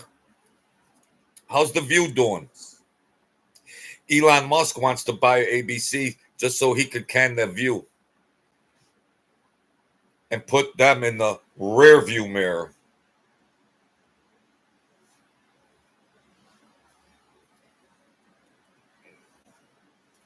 Oprah Winfrey.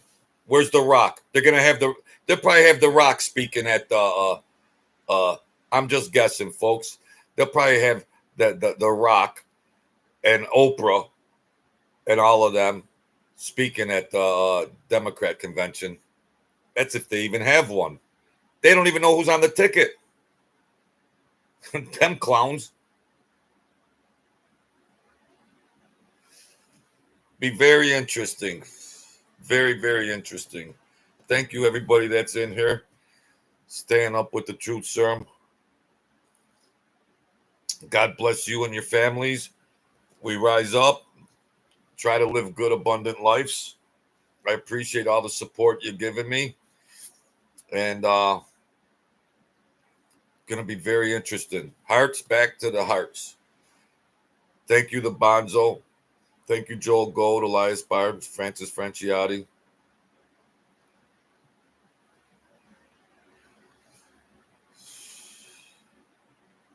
Yeah, well, are they going to have another speaker? I can't even stand to look at Biden's picture. I mean, God forgive me. I can't even stand to look at these political media heads. I can't stand looking at the Bidens. Kamala, it hits me. You're looking at slanted stuff. I can't even. You look at these pictures. It's the only thing's missing is the horns. The only thing missing from CNN is the horns. Chuck Schumer, the only thing missing are the horns. Nancy Pelosi, the horns. Obama, the horns. It's the only thing that's missing from these Democrats. That's all. They've had carte blanche for decades. Trump came in and said the party's over, and look what they've did since day one. A guy that truly stood up for the country, didn't want a paycheck. Look what they done to this poor guy. He could have been living out his senior years. He could have been chilling out, relaxing on the success he's had. But no, he loves the country. He loves our country.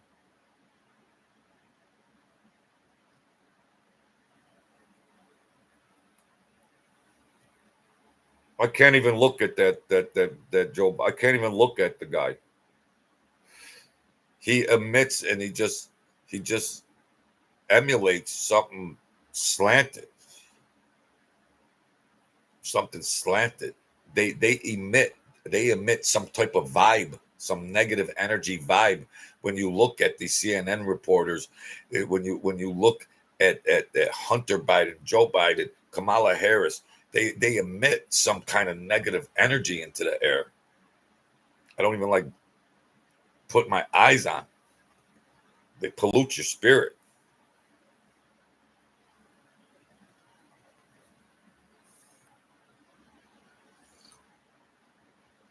The iconic photo with Trump with the blood coming up. They want that barred. Who usually bars that kind of stuff? Oh, Marxist, communist, socialist. Yeah, who bars that kind of stuff? Communists. They want the photo barred. Yeah, okay. Yeah, what's that tell you, folks? A historical moment, an assassination attempt on an ex-president's life. They want it barred. What's that tell you? Kid Rock is out there rocking. Kid Rock.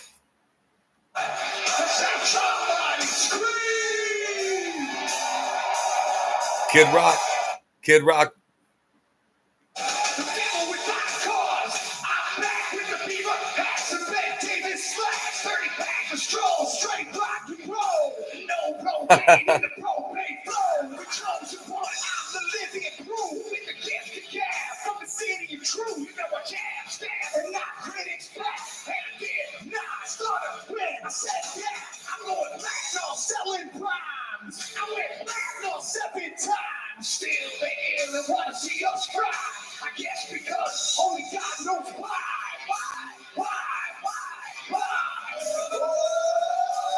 They call me cowboy. I'm the singer of black. Throw a fist in the air. Let me see where you back. Say fight, fight, fight.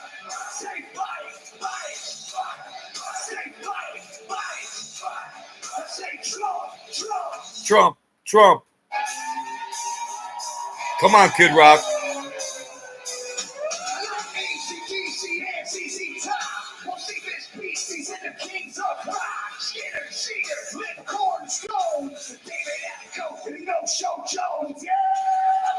No Show Joe. Detroit is all from Motown. The underground, straight Detroit, yeah. With Jackson Mac and slap back to back. Never gave a pay, I don't play with ass. So watch me rock, with never watch you flash. I'll rock the clash, boy bands and trash. Johnny Cash and Grandmaster Flash. Flash, flash, flash.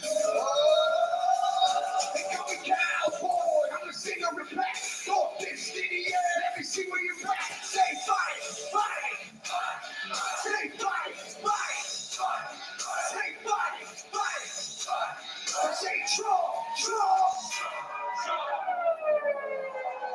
Look at Melania. She's like, what's going on here? Hey, American badass, watch me kick.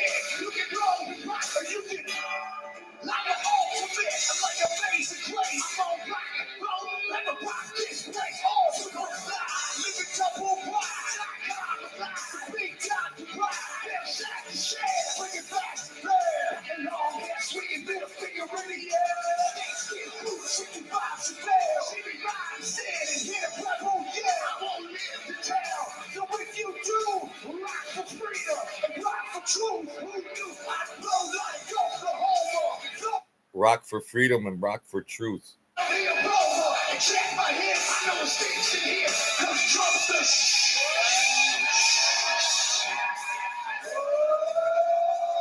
You call me Cowboy, I'm a singer of black. Throw a fist in the air, let me see where you're at. Say Trump, Trump. Say Trump, Trump. Say Trump, Trump. Say Trump, Trump. I need to hear you louder than that. One more time. I'm a cowboy. You say Trump, Trump. From side to side, from front to back, come on, Trump, Trump. Put Detroit City back on the map. We say Trump. The rocks in the house. This is where I'm at. Trying to save this country, man. It's going to be tough trying to save America. Triadic American badass on earth. President Donald J. Trump. But first, another American badass. My brother, Dana White. God bless America. Come on, Kid Rock. What the? Dana White. With the Trump. Dana White's coming.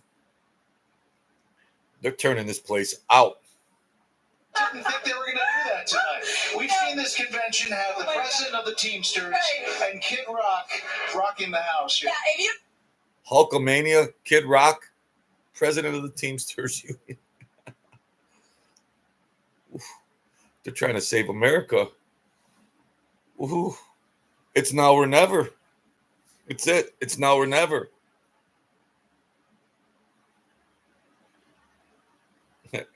You'd think they're going to have to clean out the swamp. If Trump ain't elected, there ain't going to even be a swamp left. There ain't going to be a swamp. Forget about the swamp. That ship sailed. That ship is gone. Forget about that. These Trumps, they look like royalty. I wish we could have a royal family and just have these Trumps. The son, the sons do their terms. Then you got the granddaughter. She could run tomorrow. She could beat Kamala Harris in a debate right now. She's 15. Dana White. Here he is at the podium. Take a listen. Good evening, ladies and gentlemen. Woo! I am Dana White. I am the CEO and president of the Ultimate Fighting Championship. And Donald Trump is the ultimate fighter. So I got a call from President Trump asking me if I'd be willing to speak tonight. As usual, there was no pressure, no demands. He asked me as a friend, and of course I said yes.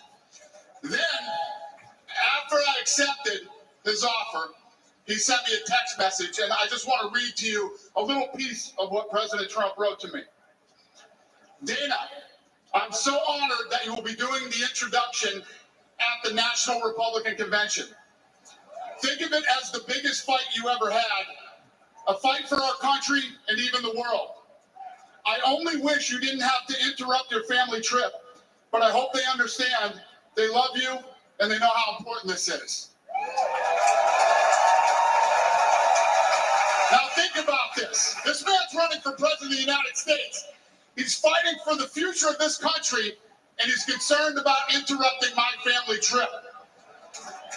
That's the President Trump that I know. A man who truly cares about people. Come on, Dana. The mainstream media likes to push the narrative that he doesn't care about anyone but himself. I absolutely know that's not the truth because I've been friends with this guy for 25 years. And for the people who know me, they'll know this is true. I just want to make something very clear. Nobody in the Trump campaign has ever told me what to say. Nobody tells me what to say, and I'm nobody's puppet. Come on, Dana White. Come on, he ain't no puppet. And I'm not telling you what to think. I'm telling you what I know. And I know President Trump. I know President Trump is a fighter. I've been saying this since 2015. Now look at what's happened over the last 10 years. We have all seen it with our own eyes. I'm in the tough guy business. And this man is the toughest, most resilient human being that I've ever met in my life. Come on, Trump. Come on, Dana. The higher the stakes, the harder he fights. And this guy never, ever gives up. So what's at stake here? The answer is in President Trump's text. And I quote, "A fight for our country." I know why he's running for president again. Why else would he put himself through everything he's dealt with just to get back here? We all know he doesn't need this. This guy's got a great life. He has a beautiful family. And he has achieved everything that you could possibly achieve in life. I know President Trump is literally putting his life on the line for something bigger than himself. And he's willing to risk it all because he loves this country. Come on, Dana. Come on, Dana. Facts. And I know he wants what's best for the American people. All American people. I know he's running for president to save our American dream. I'm living the American dream, and I know the American dream is very real. Whether you were born in this country or came here from someplace else, this is the last real land of opportunity. President Reagan once said, "Government's first duty is to protect the people, not run their lives." And if you're buried in government red tape, how will you ever start your own business? If you're struggling to pay your bills, how can you ever afford to start a family? And if you don't feel safe in your own town, why would you ever buy a house? I know that President Trump is fighting to save the American dream, and that's what's at stake in this election. We are choosing who we want to lead us in this fight.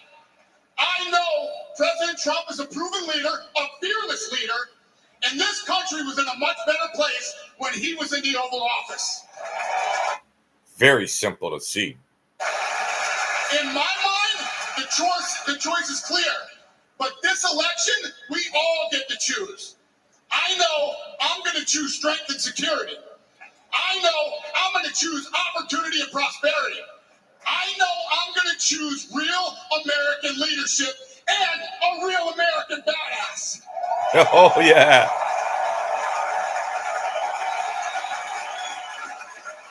And I'm not telling you what choice to make, and I'm not telling you what to think. I'm telling you what I know.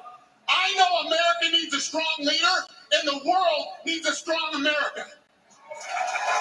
I know Donald J. Trump is the best choice for President of the United States.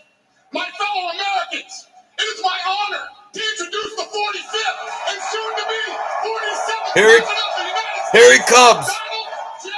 Trump. Come on, let's go. Here he comes. Thank you, Dana White.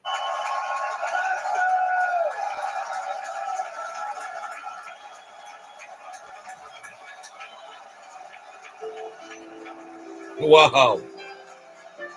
Here he comes.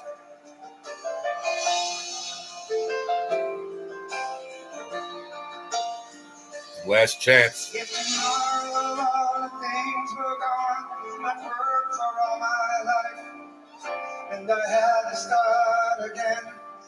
Just my children and my wife. Thank my lucky stars to be living here today, 'cause our flag still stands for freedom, and they can't take it away. And I'm proud to be an American, where at least I know I'm free. And I won't forget the men who died, who gave that right to me. And I gladly stand up next to you and defend her still today. 'Cause there ain't no doubt I love this land. Sing it. God bless.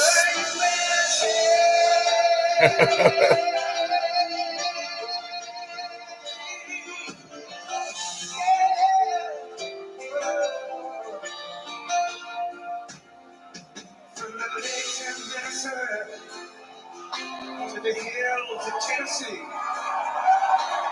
across the plains of Texas, Here he comes. from the sea to shining sea, Detroit to Houston, and New York to LA. This poor Donald Trump been through hell. God bless him and God bless America. Stand and say that I'm proud to be an American, where at least I know This poor I'm guy. free. And I won't forget the men who died, who gave that right to me. And I gladly stand up next to you and defend her still today. 'Cause there ain't no doubt I love this land. God bless you. They ain't gonna mention the B word. You're not gonna hear the B word. It's not gonna pollute this convention. The B word.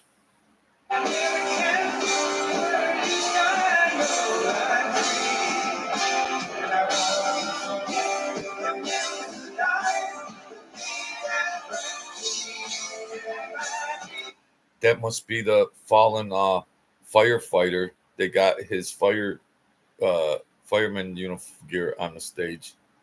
God bless him.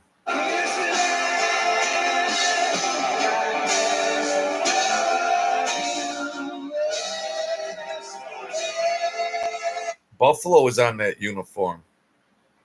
Buffalo.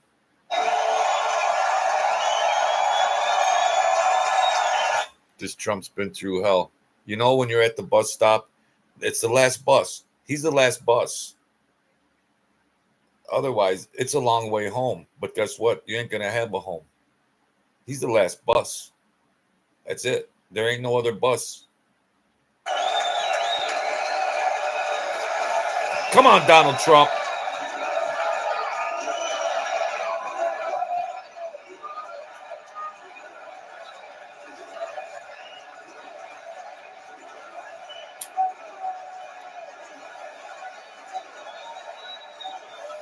Thank you very much. Thank you very, very much. Wow. And thank you, Dana. Thank you, Kid Rock, sometimes referred to as Bob. And thank you, Lee, right from the beginning. Thank you very much. What a talent. What a beautiful, beautiful song. What about the Hulk? Friends, delegates, and fellow citizens, I stand before you this evening with a message of confidence, strength, and hope. 4 months from now, we will have an incredible victory, and we will begin the 4 greatest years in the history of our country. Help us, God. Together we will launch a new era of safety, prosperity, and freedom for citizens of every race, religion, color, and creed. The discord and division in our society must be healed. We must heal it quickly. As Americans, we are bound together by a single fate and a shared destiny. We rise together or we fall apart. I am running to be president for all of America, not half of America, because there is no victory in winning for half of America. So tonight, with faith and devotion, I proudly accept your nomination for President of the United States. Thank you. America's last chance. That's a wrap. After Trump, it's a wrap.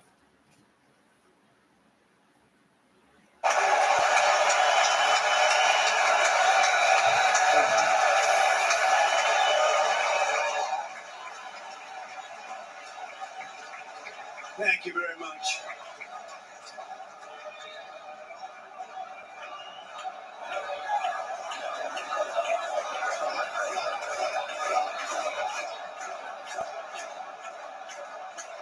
He's not that much younger than Sleepy J. He's not that much younger.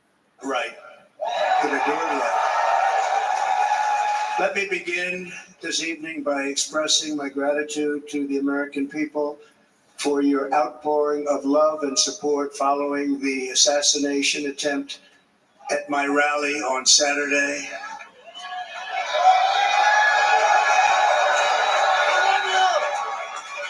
As you already know, the assassin's bullet came within a quarter of an inch of taking my life. So many people have asked me, what happened? Tell us what happened, please. And therefore, I will tell you exactly what happened. And you'll never hear it from me a second time because it's actually too painful to tell. What? It was a warm, beautiful day in the early evening in Butler Township in the great Commonwealth of Pennsylvania. Music was loudly playing, and the campaign was doing really well. I went to the stage, and the crowd was cheering wildly. Everybody was happy. I began speaking very strongly, powerfully, and happily. So happily. Because I was discussing the great job my administration did on immigration at the southern border. We were very proud of it.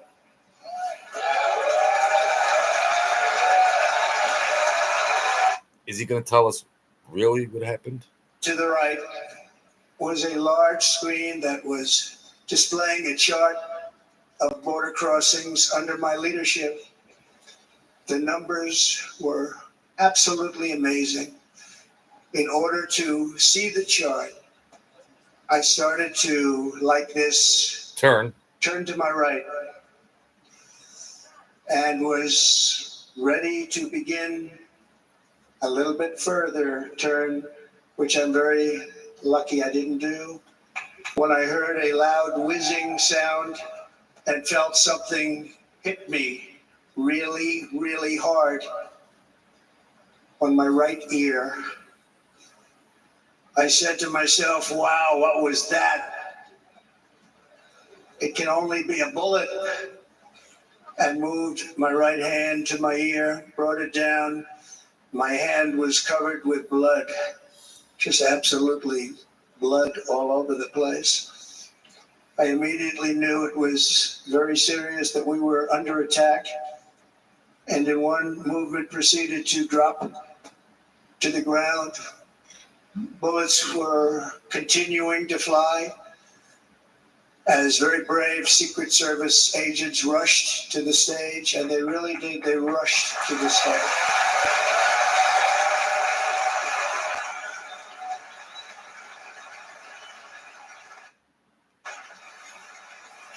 These are great people at great risk, I will tell you, and pounced on top of me so that I would be protected.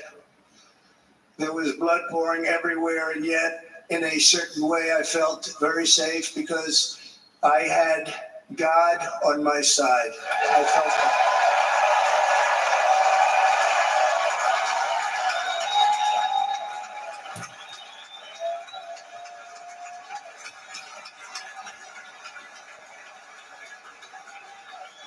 The amazing thing is that prior to the shot, if I had not moved my head at that very last instant, the assassin's bullet would have perfectly hit its mark, and I would not be here tonight. We would not be together. The most incredible aspect of what took place on that terrible evening in the fading sun was actually seen later. In almost all cases, as you probably know, and when even a single bullet is fired, just a single bullet, and we had many bullets that were being fired, crowds run for the exits or stampede, but not in this case. It's very unusual.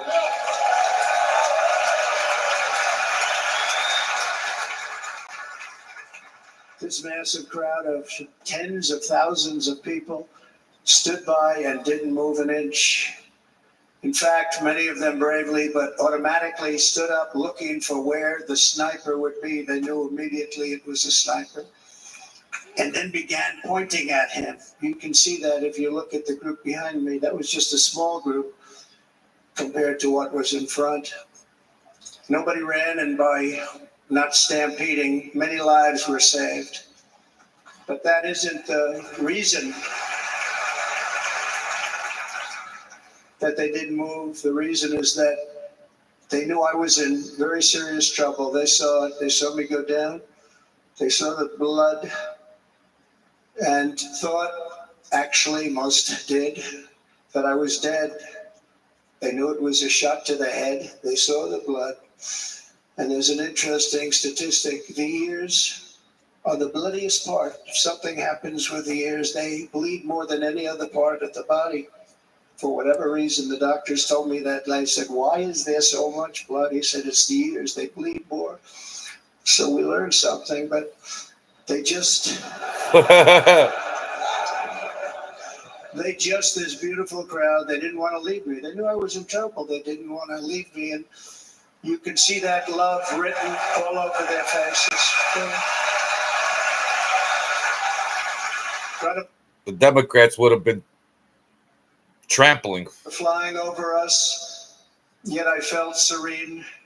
But now the Secret Service agents were putting themselves in peril. They were in very dangerous territory. Bullets were flying right over them, missing them by a very small amount of inches. And then it all stopped. Our Secret Service sniper, from a much greater distance and with only one bullet used, took the assassin's life, took him out.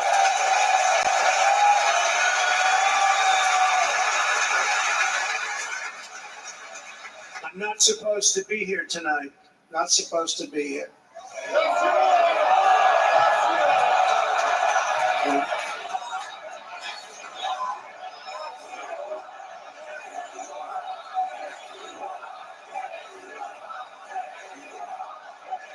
Yes, you are supposed to be here. Thank you. But I'm not. And I'll tell you, I stand before you in this arena only by the grace of Almighty God.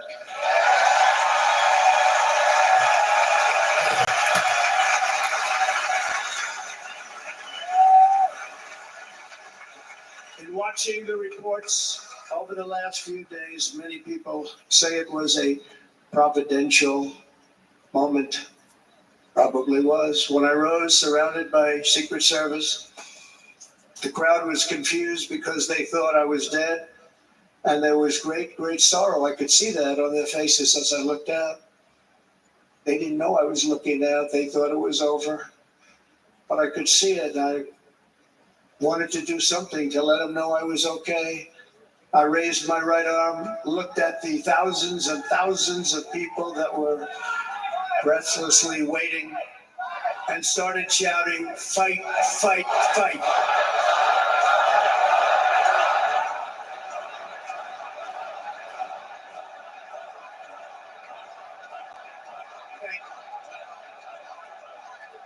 Once my clenched fist went up, and it was high into the air. You've all seen that. The crowd realized I was okay and roared with pride for our country like no crowd I have ever heard before. Never heard anything like it. For the rest of my life, I will be grateful for the love shown by that giant audience of patriots that stood bravely on that fateful evening in Pennsylvania. Tragically, the shooter claimed the life of one of our fellow Americans, Corey, comparator, unbelievable person, everybody tells me. Unbelievable. And seriously wounded. Two other great warriors, spoke to them today. David Dutch and James Copenhaver. First time we heard their names. I also spoke to all three families of these tremendous people. Our love and prayers are with them and always will be. We're never going to forget them. They came for a great rally. They were serious Trumpsters, I want to tell you. They were serious Trumpsters and still are. But Corey, unfortunately, we have to use the past tense. He was incredible. He was a highly respected former fire chief, respected by everybody. Was accompanied by his wife, Helen, incredible woman I spoke to today, devastated, and two precious daughters. He lost his life selflessly acting as a human shield to protect them from flying bullets. He went right over the top of them and was hit. What a fine man he was.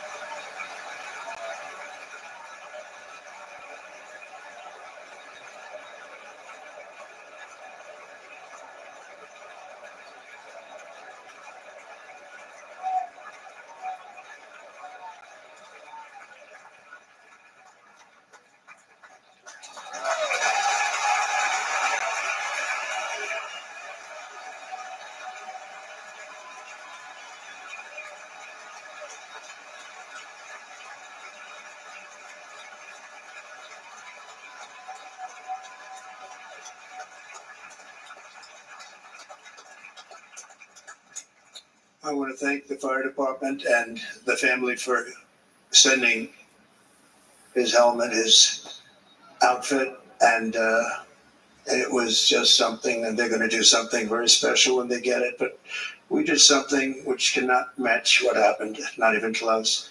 But I am very proud to say that over the past few days, we've raised $6.3 million.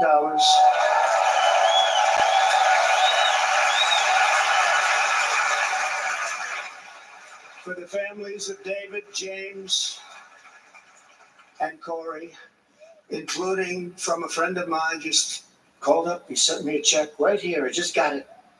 $1 million. Real. And thank you, Dan. Real people. And again, when speaking to the family, I told them, I said, well, I'm going to be sending you a lot of money, but it can't compensate. They all said the same thing. You're right, sir. We appreciate so much what you're doing, but nothing can take the place in the case of Corey. And the other two, by the way, they were very, very seriously injured, but now they're doing very well. They're going to be okay. They're going to be doing very well.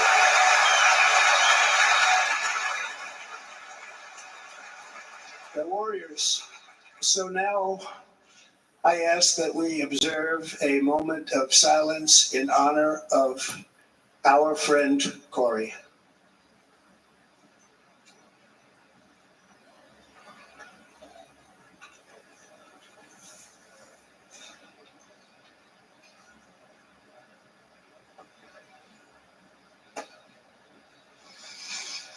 There is no greater love than to lay down one's life for others.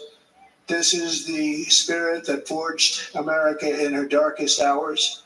And this is the love that will lead America back to the summit of human achievement and greatness. This is what we need.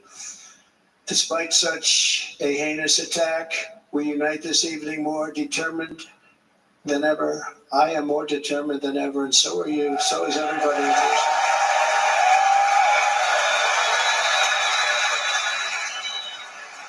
I'm voting.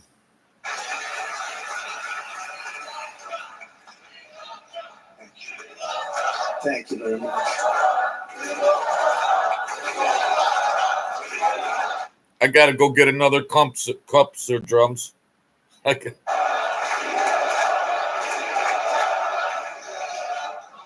resolve is unbroken and our purpose is unchanged to deliver a government that serves the American people better than ever before. Nothing will stop me in this mission because our vision is righteous and our cause is pure. No matter what obstacle comes our way, we will not break, we will not bend, we will not back down, and I will never stop fighting for you, your family, and our magnificent country. Come on, Donald. I'm running out of gas. And everything I have to give with all of the energy and fight in my heart and soul, I pledge to our nation tonight. Thank you very much. I pledge that to our nation. We're going to turn our nation around, and we're going to do it very quickly. Thank you.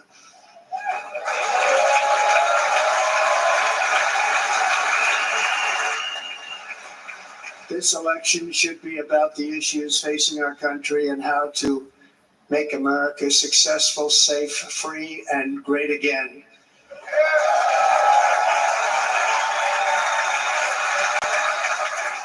In an age when our politics too often divide us, now is the time to remember that we are all fellow citizens. We are one nation under God, indivisible, with liberty and justice for all. I hope you get justice on them guys over there.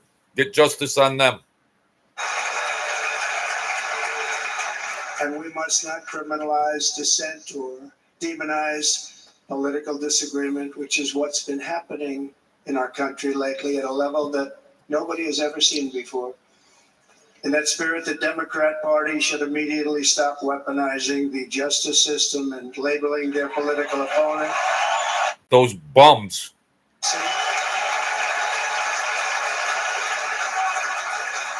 Especially since that is not true. In fact, I am the one saving democracy for the people of our country.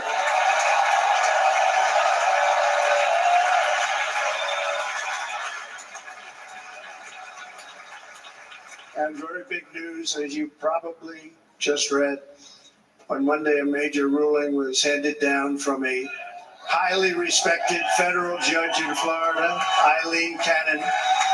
Eileen Cannon said, "Get that gibberish out of here." I did a video about that. Case against me Gibberish. was totally unconstitutional, and the entire case was thrown out. Judge Cannon said, "Enough of this gibberish." Thrown out.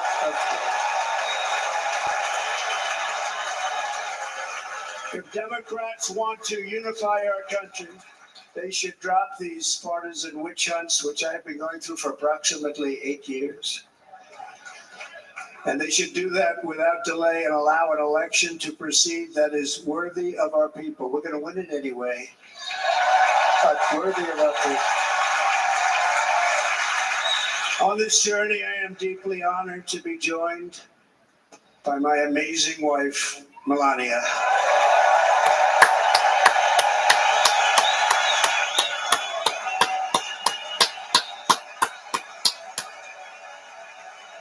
Class, beauty, and intelligence. The whole Trump family. Royalty. Look at them other hacks. Gremlin trolls. Melania, thank you very much. You also did something really beautiful, a letter to America calling for national unity, and it really took the Republican Party by surprise. I will tell you, it was beautiful. Saint. In fact, some very serious people said that we should take that letter and put it as part of the Republican platform. That would be an honor, wouldn't it? Right, Mr. Congressman? but it captivated so many. So I also want to thank my entire family for being here. Don, Kimberly, Ivanka and Jared, Eric and Lara, Tiffany and Michael, Baron. We love our Baron. Come on, Baron.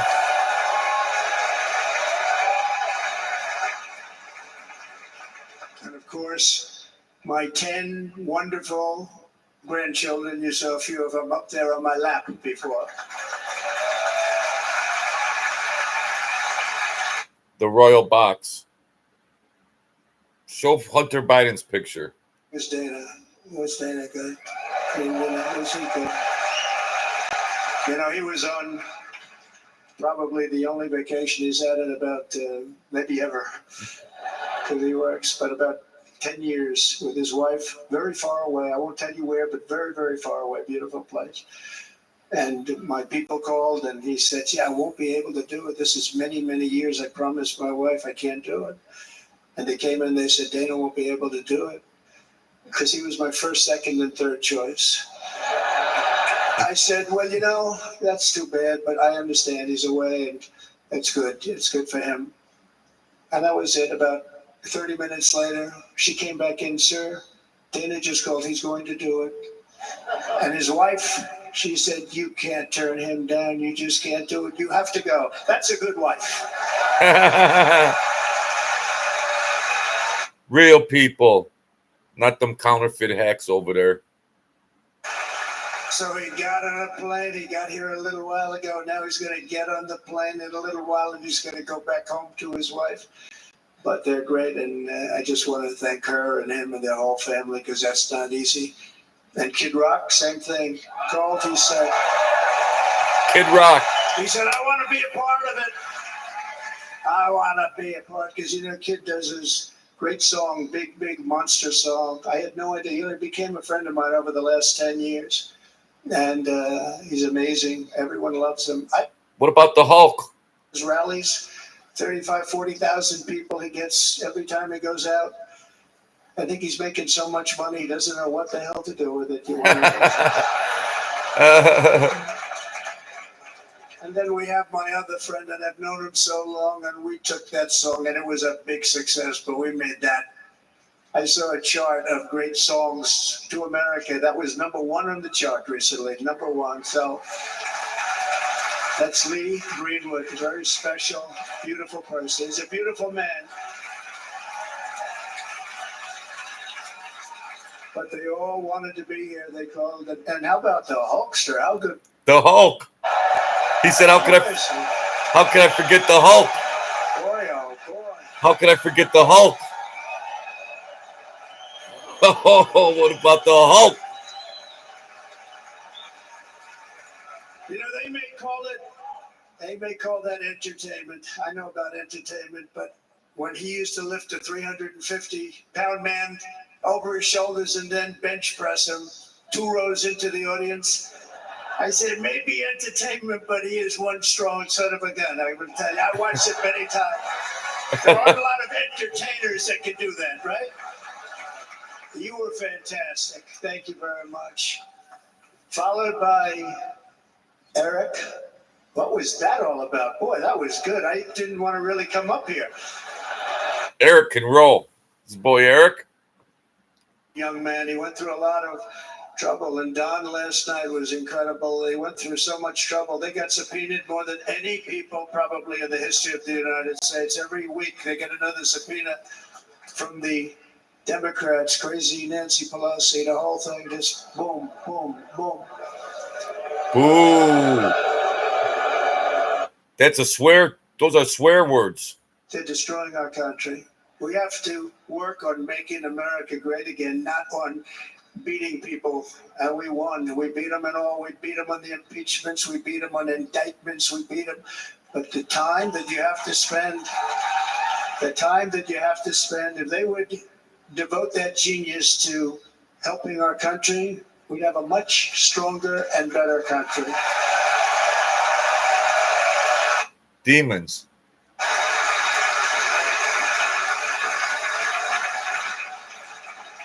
And Jason, the biggest star in country music. Jason, thank you for being here. Jason, thank you very much. Jason Aldean, he's good. I like his wife even better, by the way. She's here. Thank you, Jason. But I'm thrilled to have a new friend and partner fighting by my side. The next Vice President of the United States, the current Senator from Ohio, J.D. Vance, and his incredible wife. Come on, JD. Get some love.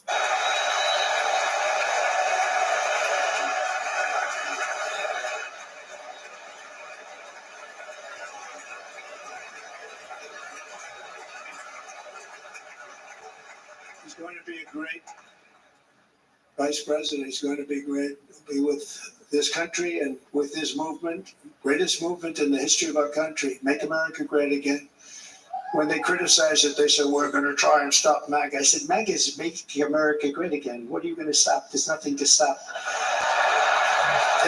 They want to stop making American great again. We're going to stop MAGA. MAGA means make American great again. Are they just...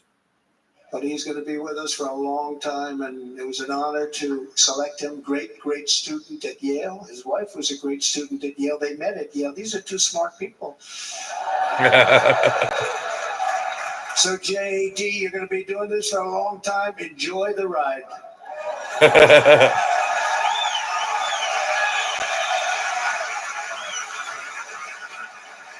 And a very special thank you to the extraordinary people of Milwaukee and the great state of...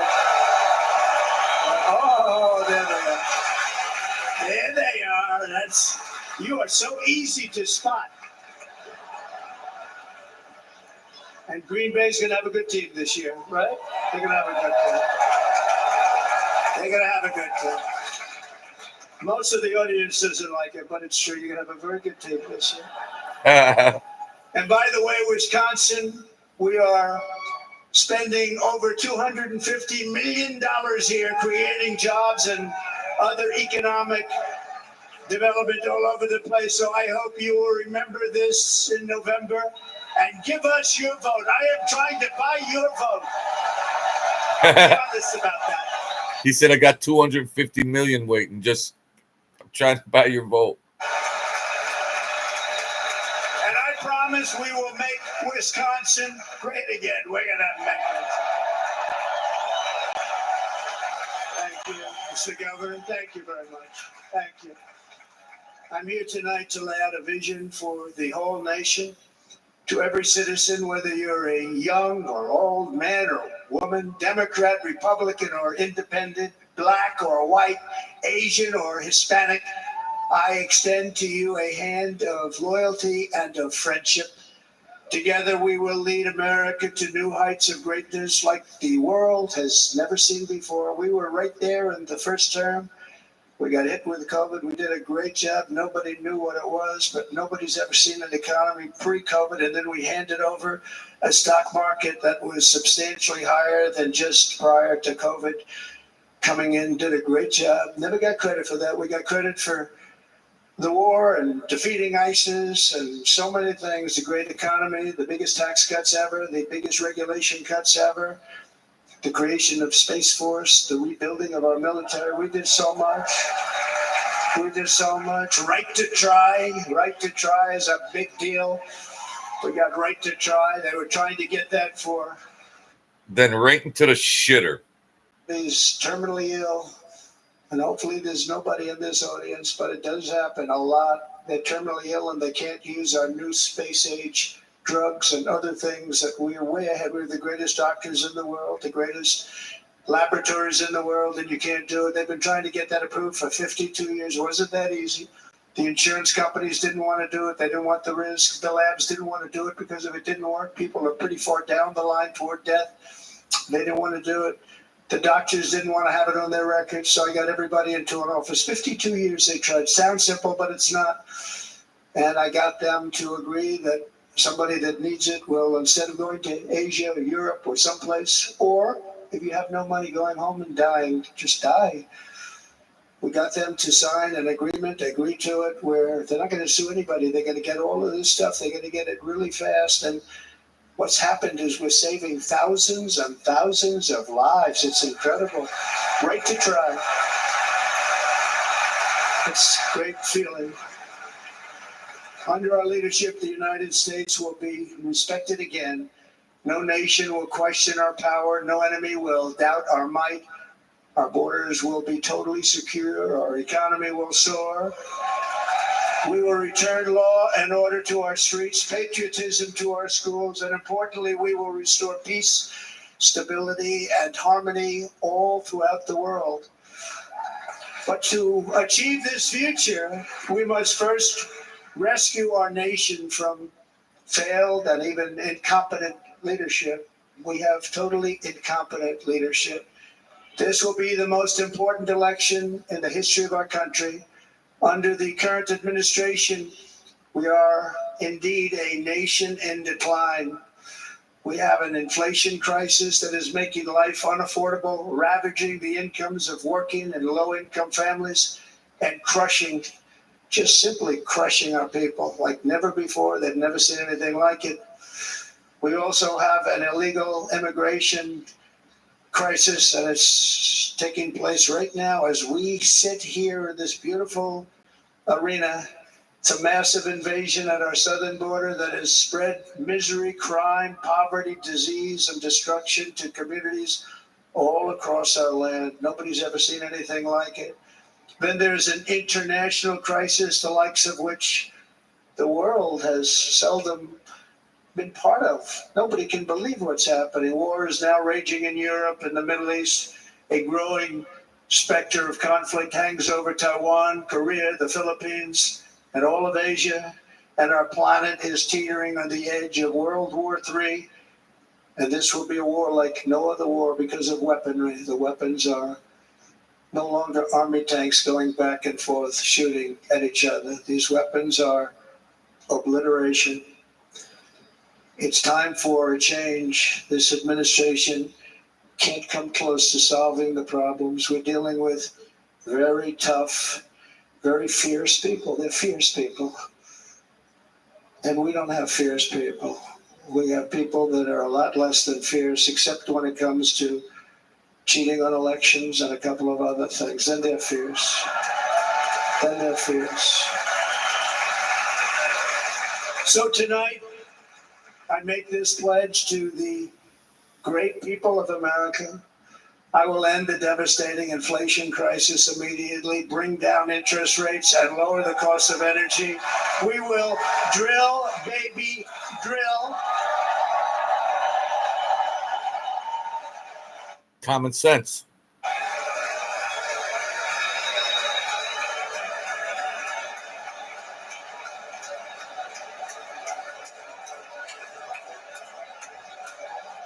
America's last chance. Can you believe what they're doing? But by doing that, we will lead a large-scale decline in prices. Prices will start to come down. Energy raised it. They took our energy policies and destroyed them. Then they immediately went back to them. But by that time, so much was lost. But we will do it at levels that nobody's ever seen before. And we'll end lots of different things. We'll start paying off debt and start lowering taxes even further. We gave you the largest tax cut. We'll do it more. You know, people don't realize I brought taxes way down, way down, and yet we took in more revenues the following year than we did when the tax rate was much higher. Most people said, how did you do that? Because it was incentive. Everybody was coming to the country. They were bringing back billions and billions of dollars into our country. The companies made it impossible to bring it back. The tax rate was too high, and the legal complications were far too great. I changed both of them, and hundreds of billions of dollars by Apple and so many other companies were brought back into our nation, and we had an economy the likes of which no nation had ever seen. China, we were beating them at levels that were incredible. And they know it. They know it. We'll China. do it again, but we'll do it even better. I will end the illegal immigration crisis by closing our border and finishing the wall, most of which I've already built.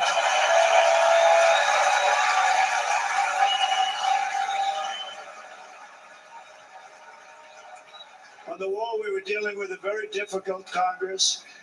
And I said, oh, that's okay. We won't go to Congress. I call it an invasion. We gave our military almost $800 billion. I said, I'm going to take a little of that money because this is an invasion. And we built, most of the wall is already built. And we built it through using the funds because what's better than that? We have to stop the invasion into our country that's killing hundreds of thousands of people a year. We're not going to let that happen. Common sense once again. I will end every single international crisis that the current administration has created, including the horrible war with Russia and Ukraine, which would have never happened if I was president, and the war caused by the attack on Israel, which would have never happened if I was president. Iran was broke. Iran had no money. Now Iran has $250 billion. They made it all over the last 2.5 years. They were broke. I watched the other day on a show called Deface the Nation. Has anyone seen it? Deface And they had a congressman who was a Democrat say, well, whether you like him or not, Iran was broke dealing with Trump. I told China and other countries, if you buy from Iran, we will not let you do any business in this country, and we will put tariffs on every product you do send in of 100% or more. And they said to me, well, I think that's about it. They weren't going to buy any oil. And they were ready to make a deal. Iran was going to make a deal with us. And then we had that horrible, horrible result that we'll never let happen again. The election result, we're never going to let that happen again. They used COVID to cheat. We're never going to let it happen again. And they took off all the sanctions and they did everything possible for Iran. And now Iran is very close to having a nuclear weapon, which would have never happened. This is a shame what this administration, the damage that this administration has done. And I say it often, if you took the 10 worst presidents in the history of the United States, think of it, the 10 worst, added them up, they will not have done the damage that Biden has done. I'm only going to use the term once. He only used it once tonight, his word, Biden. The damage that he's done to this country is unthinkable. It's unthinkable. Together we will restore vision, strength, competence, and we're going to have a thing called common sense, making most of our decisions. That's all I've been saying is common sense. Common sense we're striving for. Years ago, under my presidency, we had the most secure border and best economy in the history of our country, in the history of the world. We had the greatest economy in the history of the world. We had never done anything like it. We were beating every country, including China, by leaps and bounds. Nobody had seen anything like it. We had no inflation, soaring incomes were going. Nobody can believe it. You can't believe what happened 4 years ago is happening now in reverse. And the world was at peace. Inflation has been a killer for our country. No matter what you make it, it doesn't matter because inflation is eating you alive. People that were putting away money, they were making great wages, the highest they've ever made, but they were putting away a lot of money. Now they are just being destroyed. They're not putting away anything. They're barely living. They're going into savings accounts. They're taking out their money to live because of inflation. Inflation, remember, it's called a country buster. You can go back to Germany from 100 years ago. You can go back to any country that suffered great inflation, and we've suffered the worst inflation we've ever had. But go back and see what's happened to those countries. We've had the worst inflation we've ever had under this person. But in less than 4 years, our opponents have turned incredible success into unparalleled tragedy and failure. It's been a tremendous failure.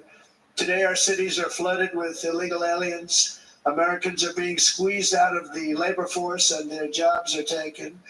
By the way, you know who's taking the jobs that are created? 107% of those jobs are taken by illegal aliens. And you know who's being hurt the most by millions of people pouring into our country? The black population and the Hispanic population, because they're taking the jobs from our black population, our Hispanic population, and they're also taking them from unions. The unions are suffering because of it. Thank you. Thank you. I like you too. Thank you very much. Inflation has wiped out the life savings of our citizens and forced the middle class into a state of depression and despair. That's what it is. It's despair and depression. We cannot and will not let this continue. Less than 4 years ago, Wiping out the middle class. we'll soon be a great nation again. We're going to be a great nation again.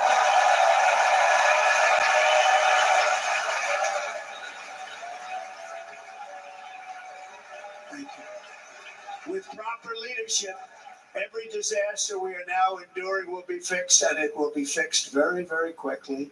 So tonight, whether you've supported me in the past or not, I hope you will support me in the future, because I will bring back the American dream. That's what we're going to do. You don't even hear about the American dream anymore. With great humility, I am asking you to be excited about the future of our country. Be excited. Be excited. Please God. Please God. And by the way, the news reports, oh, look at all of those big networks. Look at them. They're all here. All the fake news is there with their vomit bags.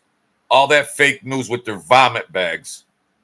Best run and most enthusiastic convention of either party that they've ever seen. Every single. Demonic news. Demonic news. Bought and paid for. Great love in the room.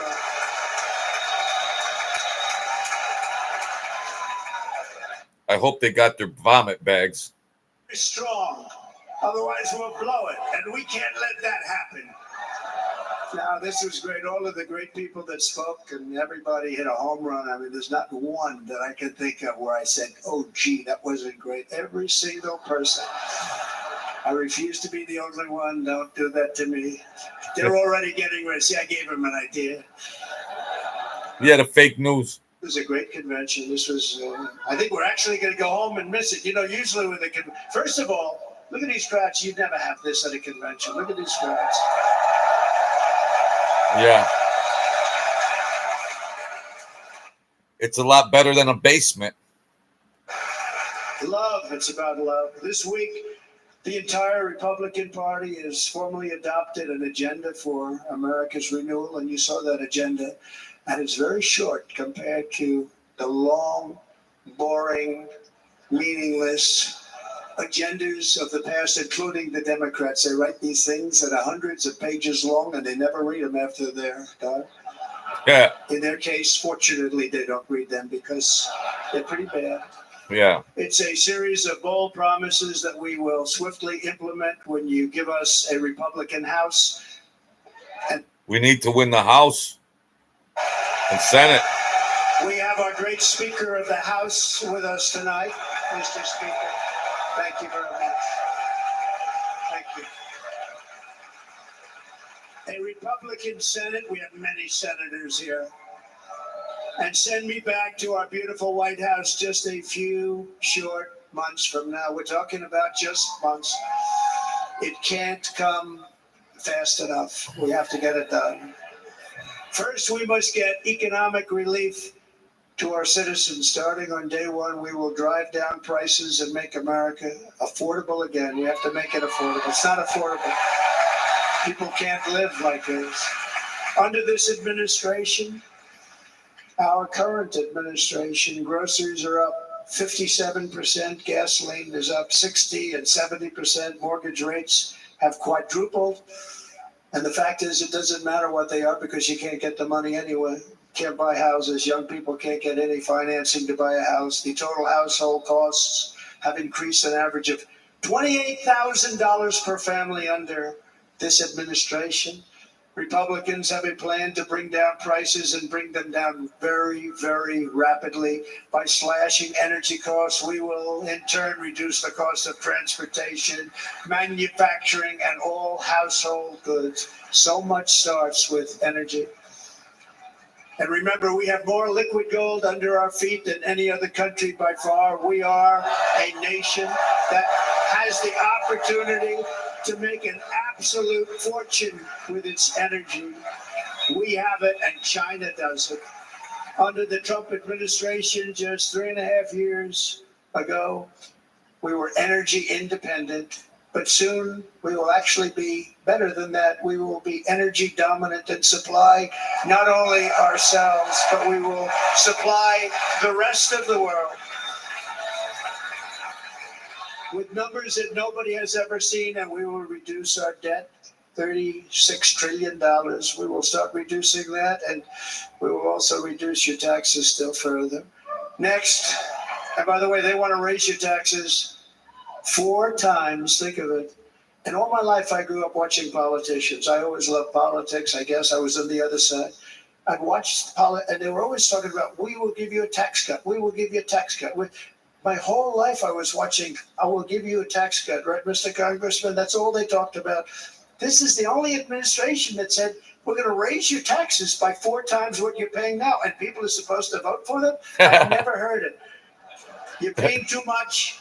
We're going to reduce your taxes still further. We gave you the biggest one, as I said. We're going to give you more, and it's going to lead to tremendous growth. We want growth in our country. That's what's going to pay off our debt.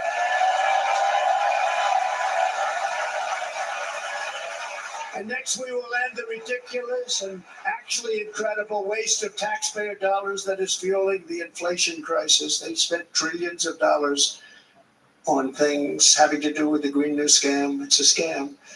And that's caused tremendous inflationary pressures in addition to the cost of energy.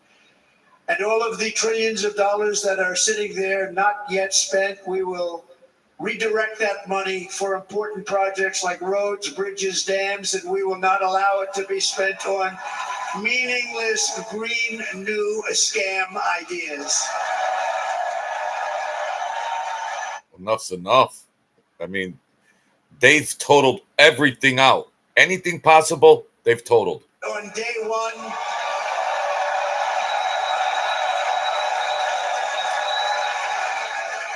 thereby saving the U.S. auto industry from complete obliteration, which is happening right now, and saving U.S. customers thousands and thousands of dollars per car. And right now, as we speak, large factories just started are being built across the border in Mexico. So with all the other things happening on our border, and they're being built by China to make cars and to sell them into our country. No tax, no anything.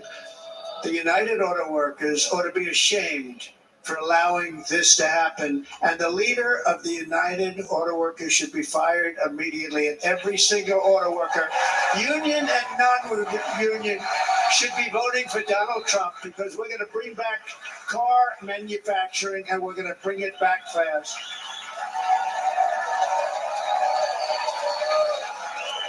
They're building some of the largest auto plants anywhere in the world. Think of it, in the world. We're going to bring it back. We're going to make them. We don't mind that happening, but those plants are going to be built in the United States, and our people are going to man those plants.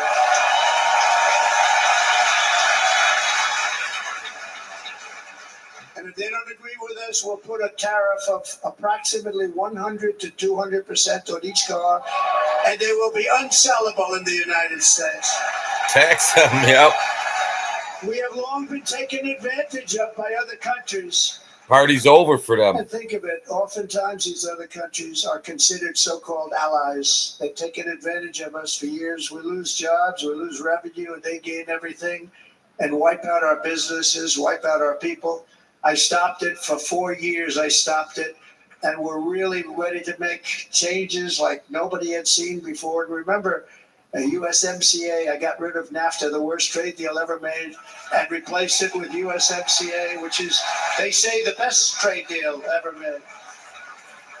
Actually, probably the best trade deal was the deal I made with China, where they buy $50 billion worth of our product. They were buying nothing. They buy $50 billion worth. They had to. But I don't even talk about it because of COVID. I don't even mention it, frankly, because of what happened with the China virus. Wow, they all did great speeches tonight. Everybody was spot on. Great speeches. Take our jobs and plunder our nation. They come they plunder our nation. The way they will sell their product in America is to build it in America. Very simple. Build it in America and only in America. Build it in America.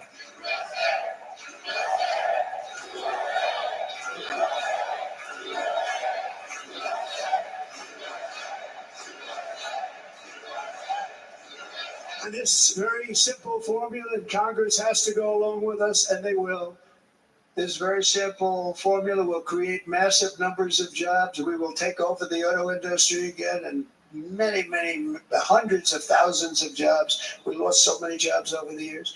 If you go back 20, 25 years, they've stolen, going to China and Mexico, about 68% of our auto industry manufacturing jobs. We're going to get them all back. We're going to get them all back, every one of them. At the center of our plan for economic relief are massive tax cuts for workers that include something else that turned out to be very popular, actually. Here it's very popular in this building and all those hotels that I saw that are so nice. I'm staying in a nice one.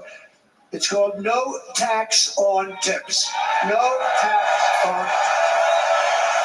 tax on tips.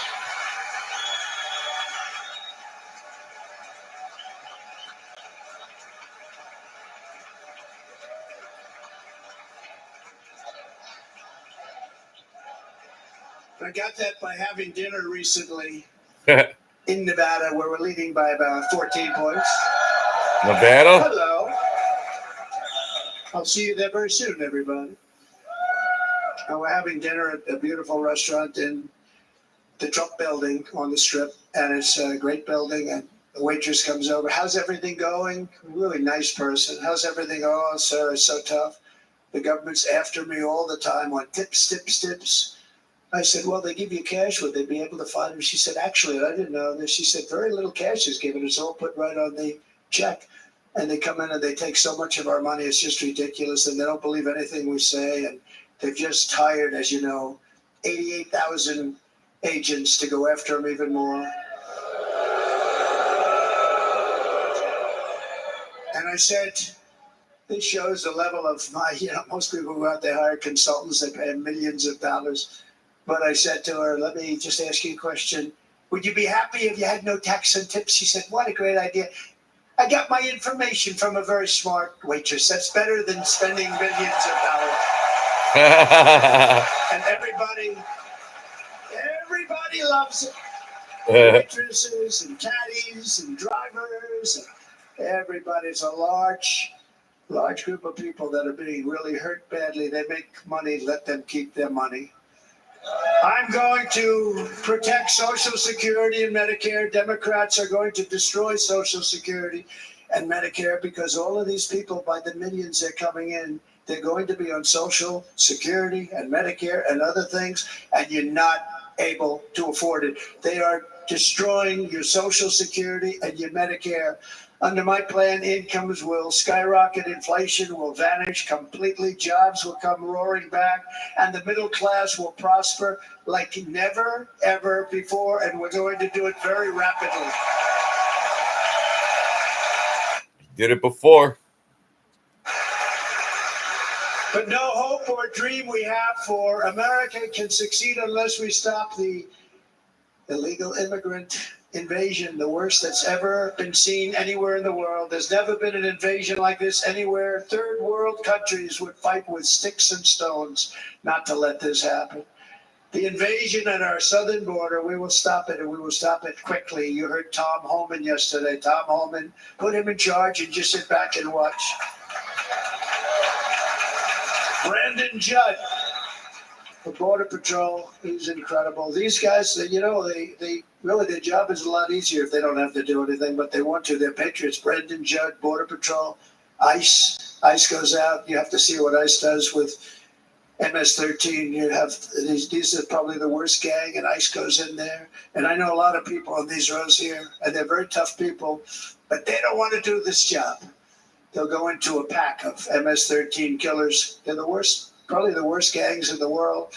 We have thousands of them. I moved thousands and thousands out in my 4 years. We moved them out, and it was a pleasure. But ICE would go right into a pack of these killers, and you see fists flying, you see everything flying, and then they take them. They put them in a paddy wagon. They take them back, and they get them out of our country. And the other countries weren't accepting them back. And I called up, and I said, tell them that we're not giving them economic aid anymore. And the next day, I got calls from all of these countries that were terminated. Billions of dollars we spend on economic aid to countries that does us, frankly, no good. And the next day I was called by everybody. I couldn't take all the calls. Sir, what's the problem? I said, you won't take your killers back that you sent in caravans into America. You won't take them back. Well, sir, if you'd like us to, we would give very serious consideration to doing that. And within 24 hours, they were being taken back for years and years. When I first came in, really? They said President Obama tried to get them to go back, and they wouldn't accept them. They'd put planes on the runway so you couldn't leave the plane. They'd close the road so you couldn't take the buses and all have to turn back. As soon as I said no more economic aid of any kind to any country that does that, they called back and they said, sir, it would be a great honor to take MS-13. We love you very much. Yeah, they came to their senses real quick. We love them very much, sir. We'll take them back. Yeah. At the heart of the Republican platform is our pledge to end this border nightmare and fully restore the sacred and sovereign borders of the United States of America. And we're going to do that on day one.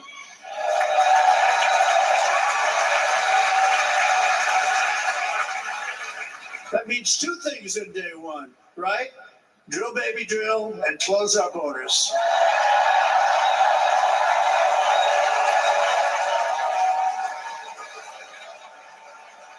We gotta hope everything goes right, because as a Republican, as a patriot in this room, and most Democrats, we want people to come into our country, but they have to come into our country legally.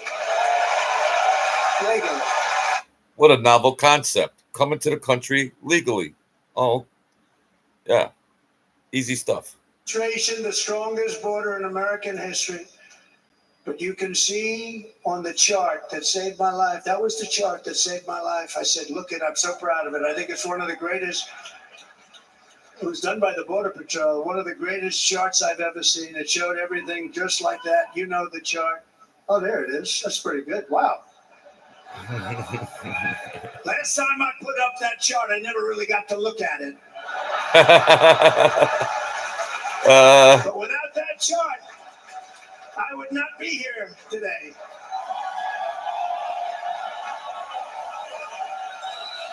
Never got to look at it.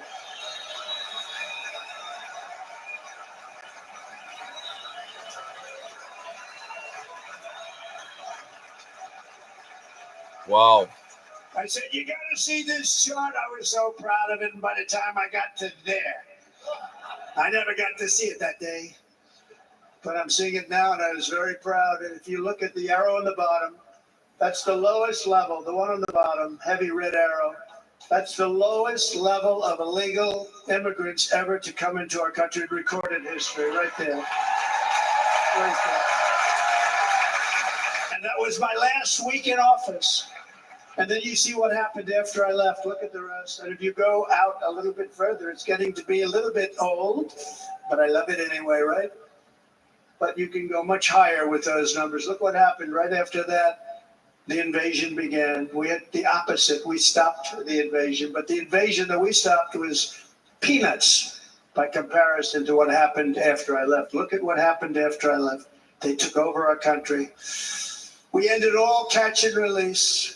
We shut down asylum fraud. We stopped human trafficking and forged historic agreements to keep illegal aliens on foreign soil. We want them to stay on their soil.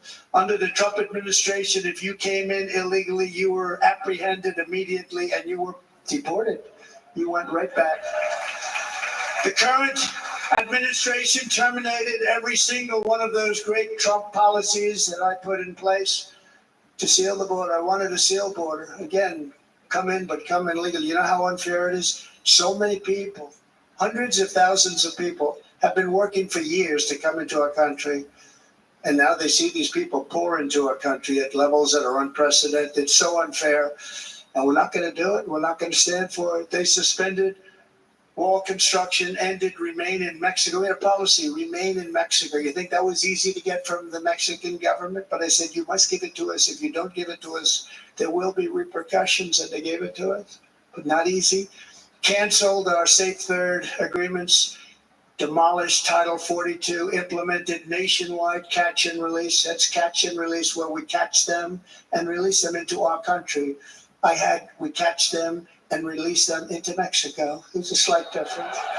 And took 93, this is the previous administration, 93 executive actions to throw open our border to the world. The entire world is pouring into our country because of this very foolish administration. The greatest invasion in history is taking place right here in our country. They are coming in from every corner of the earth, not just from South America, but from Africa, Asia, the Middle East. They're coming from everywhere. They're coming at levels that we've never seen before. It is an invasion indeed, and this administration does absolutely nothing to stop them. They're coming from prisons. They're coming from jails. They're coming from mental institutions and insane asylums. The press is always on me because I say this. Has anyone seen Silence of the Lambs? The late, great Hannibal Lecter. He'd love to have you for dinner. That's insane asylums. They're emptying out their insane asylums. And terrorists are coming in at numbers that we've never seen before. Bad things are going to happen. Meanwhile, our crime rate is going up while crime statistics all over the world are going down because they're taking their criminals and they're putting them into our country. A certain country, and I happen to like the president of that country very much, but he's been getting great publicity because he's a wonderful shepherd of the country. He says how well the country's doing because their crime rate is down. And he said he's training all of these rough people. They're rough. He's training them. And I've been reading about this for 2 years. I think, oh, that's wonderful. Let's take a look at it. But then I realized he's not training them. He's sending all of his criminals, his drug dealers, his people that are in jails. He's sending them all to the United States. And he's different in that he doesn't say that. He's trying to convince everybody what a wonderful job he does in running the country. Well, he doesn't do a wonderful job. And by the way, if I ran one of the countries, many countries from all over, I would be worse than any of them. I would have had the place totally emptied out already.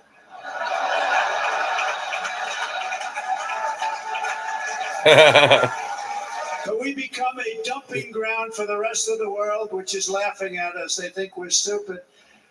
And they can't believe that they're getting away with what they're getting away with, but they're not going to be getting away with it for long. That's what I can tell. Come on, Donald, clean it up. Enough is enough. This is the last chance. This is America's last chance. Caracas, high crime. Caracas, Venezuela. Really a dangerous place, but not anymore. Because in Venezuela, crime is down 72%. In fact, if they would ever win this election, I hate to even say that, we will have our next Republican convention in Venezuela because it will be safe. Our cities will be so unsafe, we will not be able to have it there. In El Salvador, murders are down by 70%. Why are they down? Now, he would have you convinced that because he's trained murderers to be wonderful people. No. They're down because they're sending their murderers to the United States of America. This is going to be very bad. Wow. And bad things are going to happen, and you're seeing it happen all the time. That's why, to keep our families safe, the Republican platform promises to launch the largest deportation operation in the history of our country. Common sense once again. Eisenhower from many years ago. You know, he was a moderate, but he believed very strongly in borders. He had the largest deportation operation we've ever had. Just recently, I spoke to the grieving mother of Jocelyn Nungary, a wonderful woman, a precious 12-year-old girl from Houston who last month was tied up, assaulted, and strangled to death after walking to the convenience store just a block away from her house. Her body was dumped near the side of the road in a shallow creek, found by some onlookers who couldn't believe what they had witnessed. Charged with Jocelyn's heinous murder are 2 illegal aliens from Venezuela who came across our border, were in custody, and were then released into the country by this horrible, horrible administration that we have right now. I also met recently with the heartbroken mother and sister of Rachel Morin. Rachel was a 37-year-old mom of 5 beautiful children who was brutally raped and murdered while out on a run. She wanted to keep herself in good shape. It was very important to her. She was murdered. The monster responsible first killed another woman in El Salvador before he was led into America by the White House. This White House let them in. He then attacked a 9-year-old girl and her mother in a home invasion in Los Angeles before murdering Rachel in Maryland. Traveled all throughout the country, doing tremendous damage. Rachel's mother will never be the same. I spent time with her. She will never be the same. I've also met with the wonderful family of Lake and Riley, the brilliant 22-year-old nursing student. She was so proud of being first in her class. Tragedy. Who was out for a jog on the campus of the University of Georgia when she was assaulted, beaten, and horrifically killed. Yet another American life was stolen by a criminal alien set free by this administration. And these were incredible people we're talking about. These were incredible people who died. Tonight, America, terrible. This is my vow. I will not let these killers and criminals into our country. Wow. How could that just go unfettered for all that time? Just what? It's demonic. As we bring security to our streets, we will help bring stability to the world. I was the first president in modern times to start no new wars. You know, we were the toughest, we were the most respected. And you saw this. Hungry, strong country run by a very powerful, tough leader, tough guy. Press doesn't like him because he's tough. And he came out recently. They were asking him at an interview, the whole world is exploding. What's happening? What's going on? Viktor Orban, Prime Minister of Hungary, very tough man. He said, I don't want people coming into my country and blowing up our shopping centers and killing people. But they said to him, tell us what's going on, what's happening, what is it? He said, there's only one way you're going to solve it. You got to bring President Trump back to the United States because he kept everybody at bay.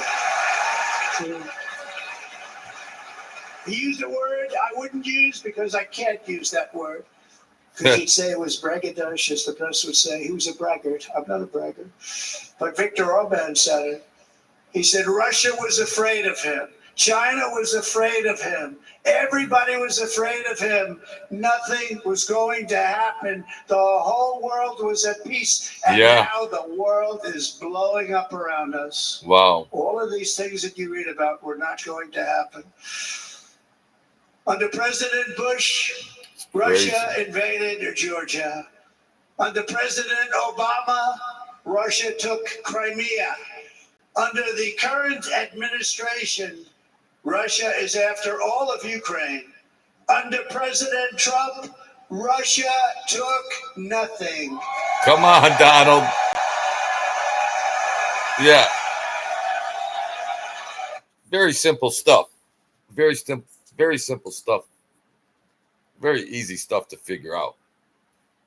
100% of ISIS in Syria and Iraq, something that was said to take 5 years, sir. It'll take 5 years, sir. We did it in a matter of a couple of months. We have a great military. You're fine, Ivan. You're fine. They got a moderator that's deleting that.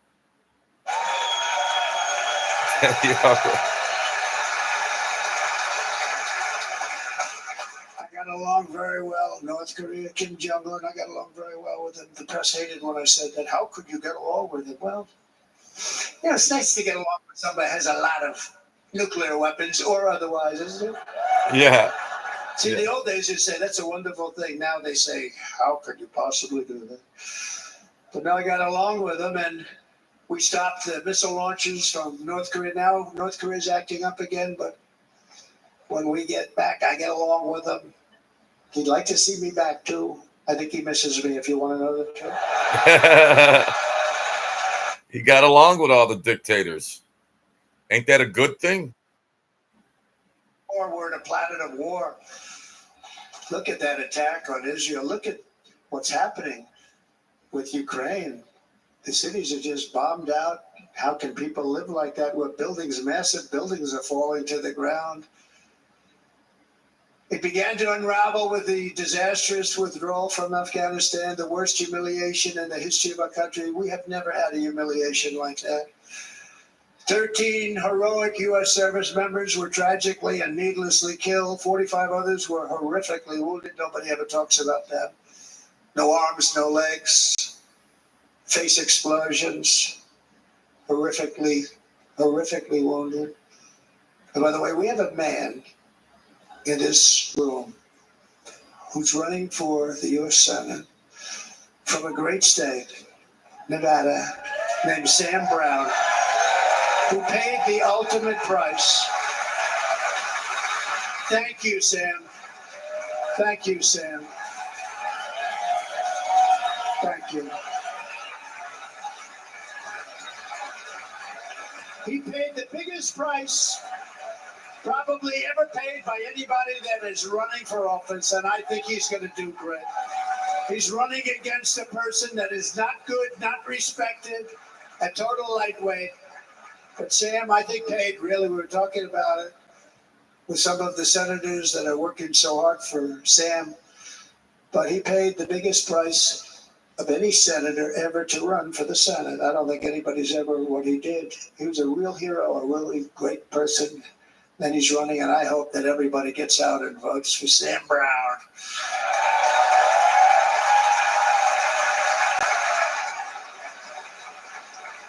And we also left behind $85 billion worth of military equipment, along with many American citizens were left behind. Many American citizens, emboldened by that disaster, Russia invaded Ukraine. They saw this group of people that were incompetent. We took the soldiers out first. No, we're going to take the soldiers out second. If they would have followed my plan, we had a great plan. But the plan only kicked in if they did everything perfectly, and they weren't doing things perfectly, so we said it doesn't kick in. 18 months in Afghanistan, we didn't have one, so they were killing them left and right, snipers. And I spoke to the head of the Taliban. You've heard this story. Abdul, still there, still the head of the Taliban. The press got on me, why would you speak to him? I said, because that's where the killing is. I don't have to speak to somebody that has nothing to do with it. And I told him, don't ever do that. No. Thanks, Ivan, for hanging out, buddy. Stop. Because during the Obama administration, many great people and soldiers, a lot of soldiers were being killed from long distance.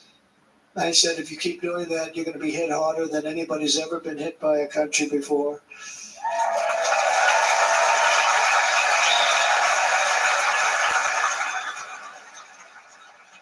And he said, I understand, Your Excellency. He called me Your Excellency. I wonder if he calls the other guy Your Excellency. I doubt it.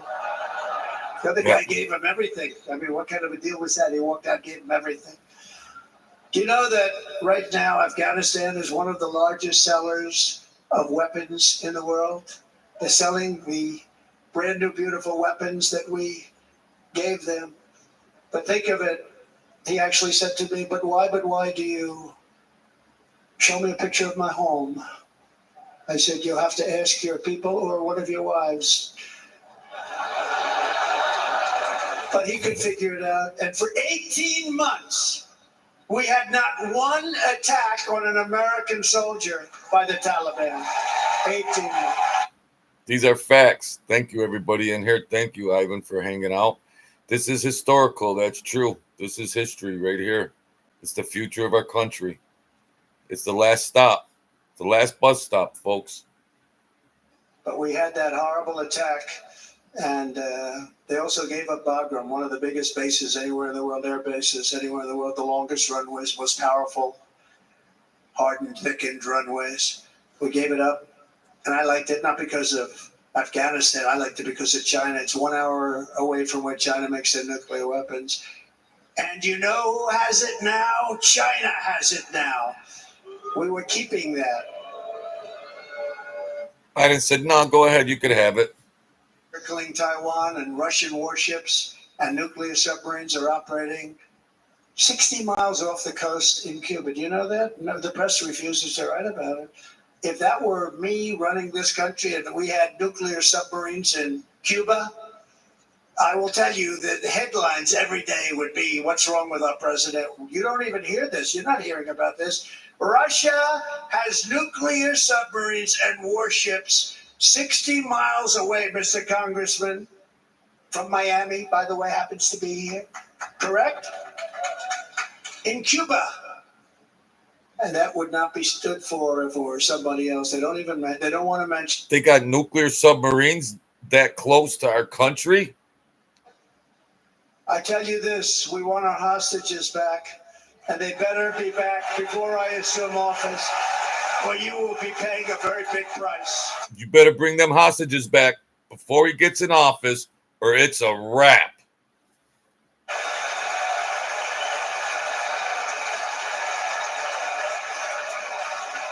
The party is over. It should be, God willing. November, the years of war, weakness, and chaos will be over. I don't have wars. I had no wars other than ISIS, which I defeated, but that was a war that was started. We had no wars. I could stop wars with a telephone call. I could stop wars with just a telephone call. Trump was stopping wars with a telephone call. We will replenish our military and build an Iron Dome missile defense system. Now there's nuclear submarines off the coast. What is going on with this administration? Hey, we're going to build it in USA. And Wisconsin, just like I gave you that massive ship contract, and you're doing a very nice job, Governor, right? Thank you, Governor. And they're doing a great job. In fact, I had a little design change. We gave them a tremendous for essentially what we used to call destroyers. These are now the most beautiful. They look like yachts. They said we have to take the bow and we have to make it a little nicer and a little point at the top instead of a flat nose. And the people at the shipyard said, this guy sort of knows what he's doing. We have the most beautiful ships, right, Governor? And everybody sitting over there. And it was a big contract that everybody wanted. I gave it to Wisconsin, but we're going to have a lot of that built right here in the state of Wisconsin and all other states. Israel has an Iron Dome. They have a missile defense system. 342 missiles were shot into Israel, and only one got through a little bit. It was badly wounded and fell to the ground, but most of them are. And Ronald Reagan wanted this many years ago, but we really didn't have the technology many years ago. Remember, they called it Starship, spaceship, anything to mock him. But he was a very good president, very, very. I voted for Ronald Reagan, the last guy I voted for. But I'm going to vote for Trump this trip. And why should other countries have this and we don't? No, we're going to build an Iron Dome over our country, and we're going to be sure that nothing can come and harm our people. And again, from an economic development standpoint, we're going to make it all right here. No more sending it out to other countries in order to help. It's America first. America first. We will unleash the power of American innovation. And as Wow, what a genius idea. Put America first. Wow. I think he's onto something. of it, You remember this gentleman that I don't want to mention other than one time I had to, because when you say the 10 worst, I had to do it. He don't want to. He doesn't want to mention that the B word, that bum, the bum word, the B word. Cancer and Alzheimer's and so many other things. We're so close to doing something great, but we need a leader that will let it be done. We will not have men playing in women's sports. That will end immediately. Wow, no men playing in women's sports. Jeez, who was letting that happen? Somebody tell me. There's wow. Restore and renovate our nation's once great cities, making them safe, clean, and beautiful again. And that includes our nation's capital, which is a horrible killing field. So many things. They leave from Wisconsin, they go to look at the Washington Monument, they end up getting stabbed, killed, or shot. We will be very soon very proud of our capital, again, Washington, D.C. They've just turned this whole country into a dumpster. People don't smarten up. It'll be over with. To seize it, we're going to take it, we're going to make it a current. I mean, we're going to bring this into a golden age like never seen before. Remember this, China wants to do it, Japan wants to do it, all of these countries want to do it. We have to produce massive amounts of energy if we're going to produce the new. If you look at some of the things that have been done and some of the things that we're going to do, but AI needs literally twice the electricity that's available now in our country. Can you imagine? But instead, we're spending places where they recharge electric cars. They built 8 chargers at a certain location toward the Midwest. 8 charges for $9 billion. Think of them as a tank for filling up your gas. Think of it. They spent $9 billion on 8 charges, 3 of which didn't work. And if you were going to do this all over our country, this crazy electric mandate, if you're going to do this, and by the way, I'm all for electric. They have their application. But if somebody wants to buy a gas-powered car, gasoline-powered car, or a hybrid, they're going to be able to do it. And we're going to make that change on day 1. Where were those batteries made for those electric cars? China? So to conclude, just a few short days ago, my journey with you nearly ended. We know that. And yet, here we are tonight, all gathered together, talking about the future promise and a total renewal of a thing we love very much. It's called America. We live in a world of miracles. None of us knows God's plan or where life's adventure will take us. I want to thank Franklin Graham for being here tonight. He's an outstanding man. Yeah, we need that holy water. Back for him. Sir, I love your storytelling. I think it's great in front of these big rallies. But sir, please do me one favor. It won't make any difference. Please don't use any foul language.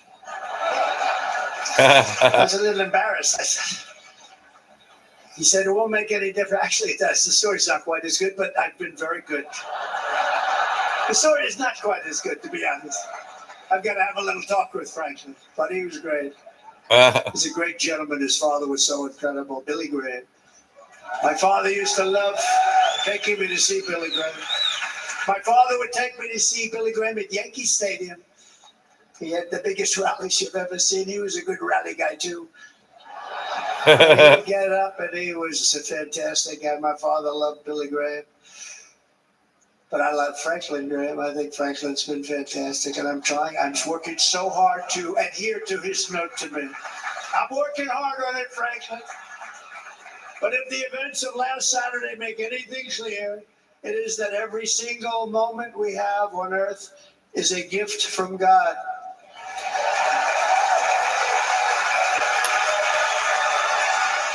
We have to make the most of every day for the people and for the country that we love. The attacker in Pennsylvania wanted to stop our movement, but the truth is the movement has never been about me. It has always been about you. It's your movement. It's the biggest movement in the history of our country by far. Can't be stopped. It can't be stopped. It has always been about the hardworking, patriotic citizens of America. For too long, our nation has settled for too little. We settled for too little. We've given everything to other nations, to other people. You've been told to lower your expectations and to accept less for your families.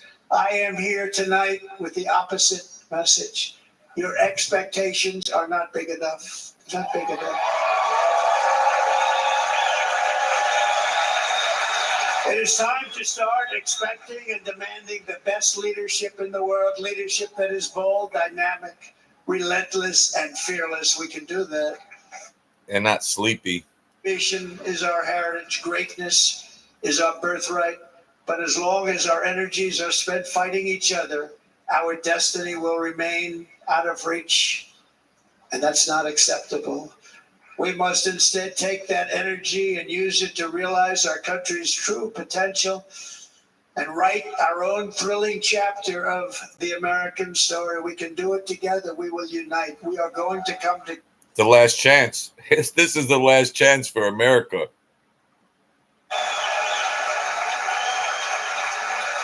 It is a story of love, sacrifice, and so many other things. And remember the word devotion. It's unmatched devotion. Our American ancestors crossed the Delaware, survived the icy winter at Valley Forge, and defeated a mighty empire to establish our cherished republic. They fought so hard, they lost so many. They pushed thousands and thousands of miles across a dangerous frontier, taming the wilderness to build a life and a magnificent home for their family. They packed their families into covered wagons, trekked across hazardous trails, scaled towering mountains, and braved rivers and rapids to stake their claim on the wide open, new, and very beautiful frontier. When our way of life was threatened, American patriots marched onto the battlefield, raced into enemy strongholds, and stared down death and stared down those enemies to keep alive the flame of freedom. At Yorktown, Gettysburg, and Midway, they joined the roll call of immortal heroes. So many heroes. I'm right near a mile down the street from the cemetery that has the Revolutionary War graves in it. I did a video about that. These young soldiers, they're 15, 16, the oldest gravestones around. To those great people is a good thing, not a bad thing. They saved our country. No challenge was too much. No hardship was too great. No enemy was too fierce. Together these patriots soldiered on and endured, and they prevailed because they had faith in each other, faith in their country, and above all, they had faith in their God. Yep. Just like our ancestors, we must now come together, rise above past differences. Any disagreements have to be put aside and go forward united as one people, one nation, pledging allegiance to one great, beautiful, I think it's so beautiful, American flag. CNN don't want you to show them that the flag, huh? For your support, and I am humbly asking for your vote. I want your vote. I'm going to register to vote. Every day I will strive to honor the trust you have placed in me, and I will never, ever let you down. I promise that. I will never let you down. We believe you, buddy. We believe you. That's for sure. Men and women who have been neglected, abandoned, and left behind, you will be forgotten no longer. We will press forward, and together we will win, win, win.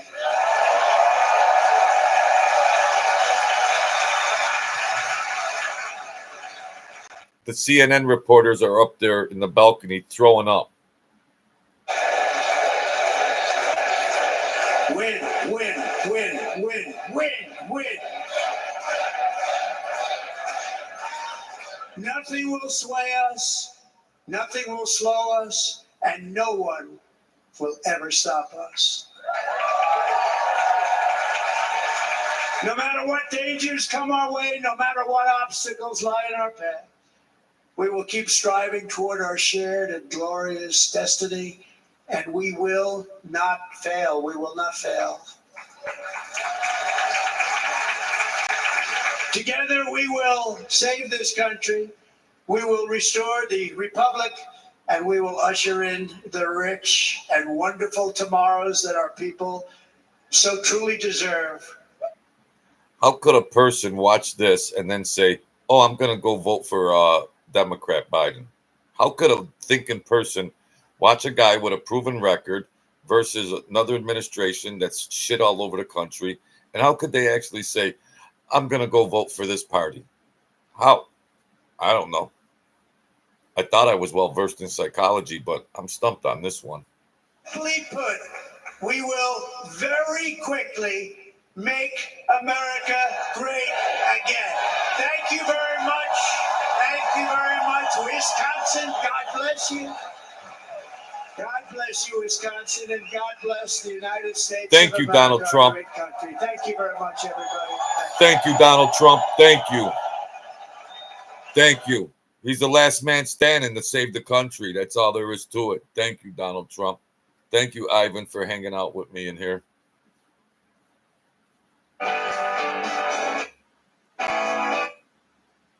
Here comes his wife.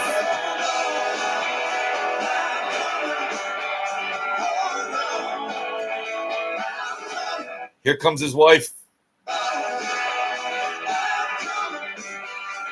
Oh, she surprised him. Who's this beautiful woman? Far cry from Dr. Jill.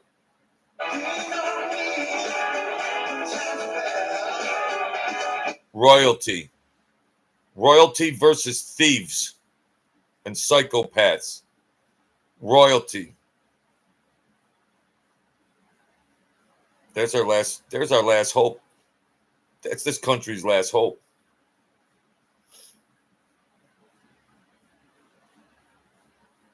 Look at, there's the royal family. There's a royal, clean-cut family, good values, honest.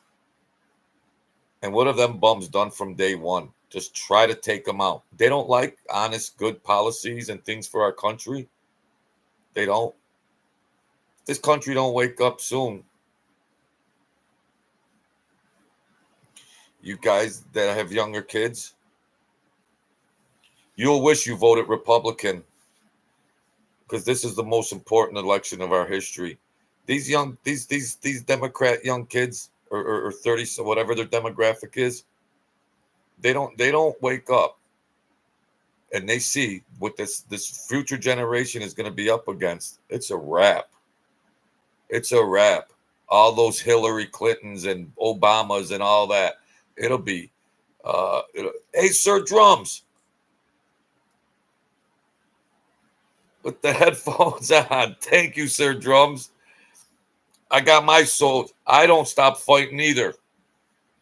I don't stop fighting. I keep going. I don't care. Thank you, Sir Drums. You know, yeah. For tomorrow morning coffee. Yep. I still got a half a pot. Thank you. I mean, everything's been said. Everything's been addressed at this convention. It's all laid out simple. The Republican Party is unified, and they want to try to get this country back on track. They don't even have a ticket. Oh, thank you, Sir Drums. Thank you, man. Man, God bless you, man. Thank you. Thank you. You know my heart. You know my heart. And the Democrats, who's on the ticket? Their convention is, I don't understand it. Yeah. Yeah, I mean, there's nothing more to say. I mean, In reality, in reality, they didn't even need a convention, and they should win the next election. In reality, but this brought the party together, uh, solidified the party because they realized the future of America is at stake. The future of America is at stake, and this is it. They've had a free ride. These criminal politicians that have been embedded into our political apparatus for decades. And there's a guy that stood up to it. And we all know what happened to Trump from day one. And this is it. This is the last bus. That's it. So people that want to be hypnotized and just go out there and vote for the Democratic candidate, whoever that is, and then just see what your world looks like. See what your world looks like. You think it's bad now? Are they even able to see how the country is tanked? You ain't seen nothing less. You haven't seen nothing. 4 more years of a Democratic leader, you'll be begging for Donald Trump. You'll be begging. You'll be begging for Donald Trump for 4 years. 4 more years. Yeah. CNN is over there spinning whatever they want. They're just psychotic over there. CNN. They're up there in the balconies with vomit bags, and how can they criticize? How can they criticize what you just heard? Everything he said was for a positive America. Everything he said was for America.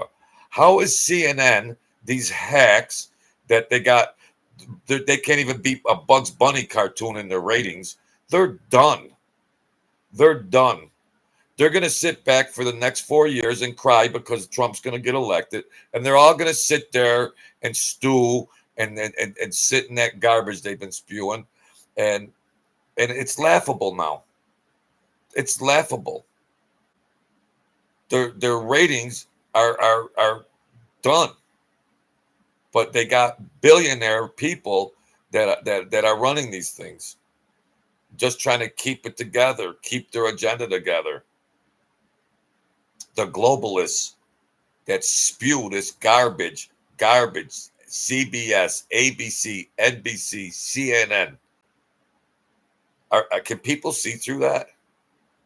They look demonic. Every face on those networks, they look possessed. How are they against MAGA? MAGA means Make American Great Again. How are they against MAGA? They're against making America great again. Wake up, folks. Wake up. I don't understand. If not, it's going to be an America. Yeah. They had an opera singer too. What more do you have to see? Just rational thinking people. Everything up there was facts, and it's so black and white. So thank you, Sir Drums, for helping me out, man. Thank you. I appreciate that. So there you have it. Thank you, Ivan Lore, for being in here all the time for this whole thing. Thank you, Joel Gold. Yes, we need the Senate and the House. I'm going to go vote this year. I'm voting because otherwise I can't complain afterwards. I got to go vote. Thank you, Sir Drums. Thank you, Ivan Lore. Thank you, the Bonzo. Thank you, Francis. Thank you, Elias Barnes. Dapper the Rapper. The New York Jets. Thank you, folks. David Monk. Thank you. Everybody in here. I appreciate it. Wyatt Earp. Max Meeks. Paul Gacy. I appreciate it all, folks. David BMX. All right. Yeah, we're going to keep forging along. Joe Ruffino, thank you. So that's it, folks. We're going to see what happens. God bless America, that we can, God bless Donald Trump, get this country back in order. and hopefully on the right track. We can rise up and prosper and have a good standard, better standard of living. All right, folks, thank you so much. Thank you, Sir Drums. I appreciate your support. I'll be back tomorrow, God willing, and we're going to keep forging ahead. This old man needs a little sleep. Thank you. God bless you.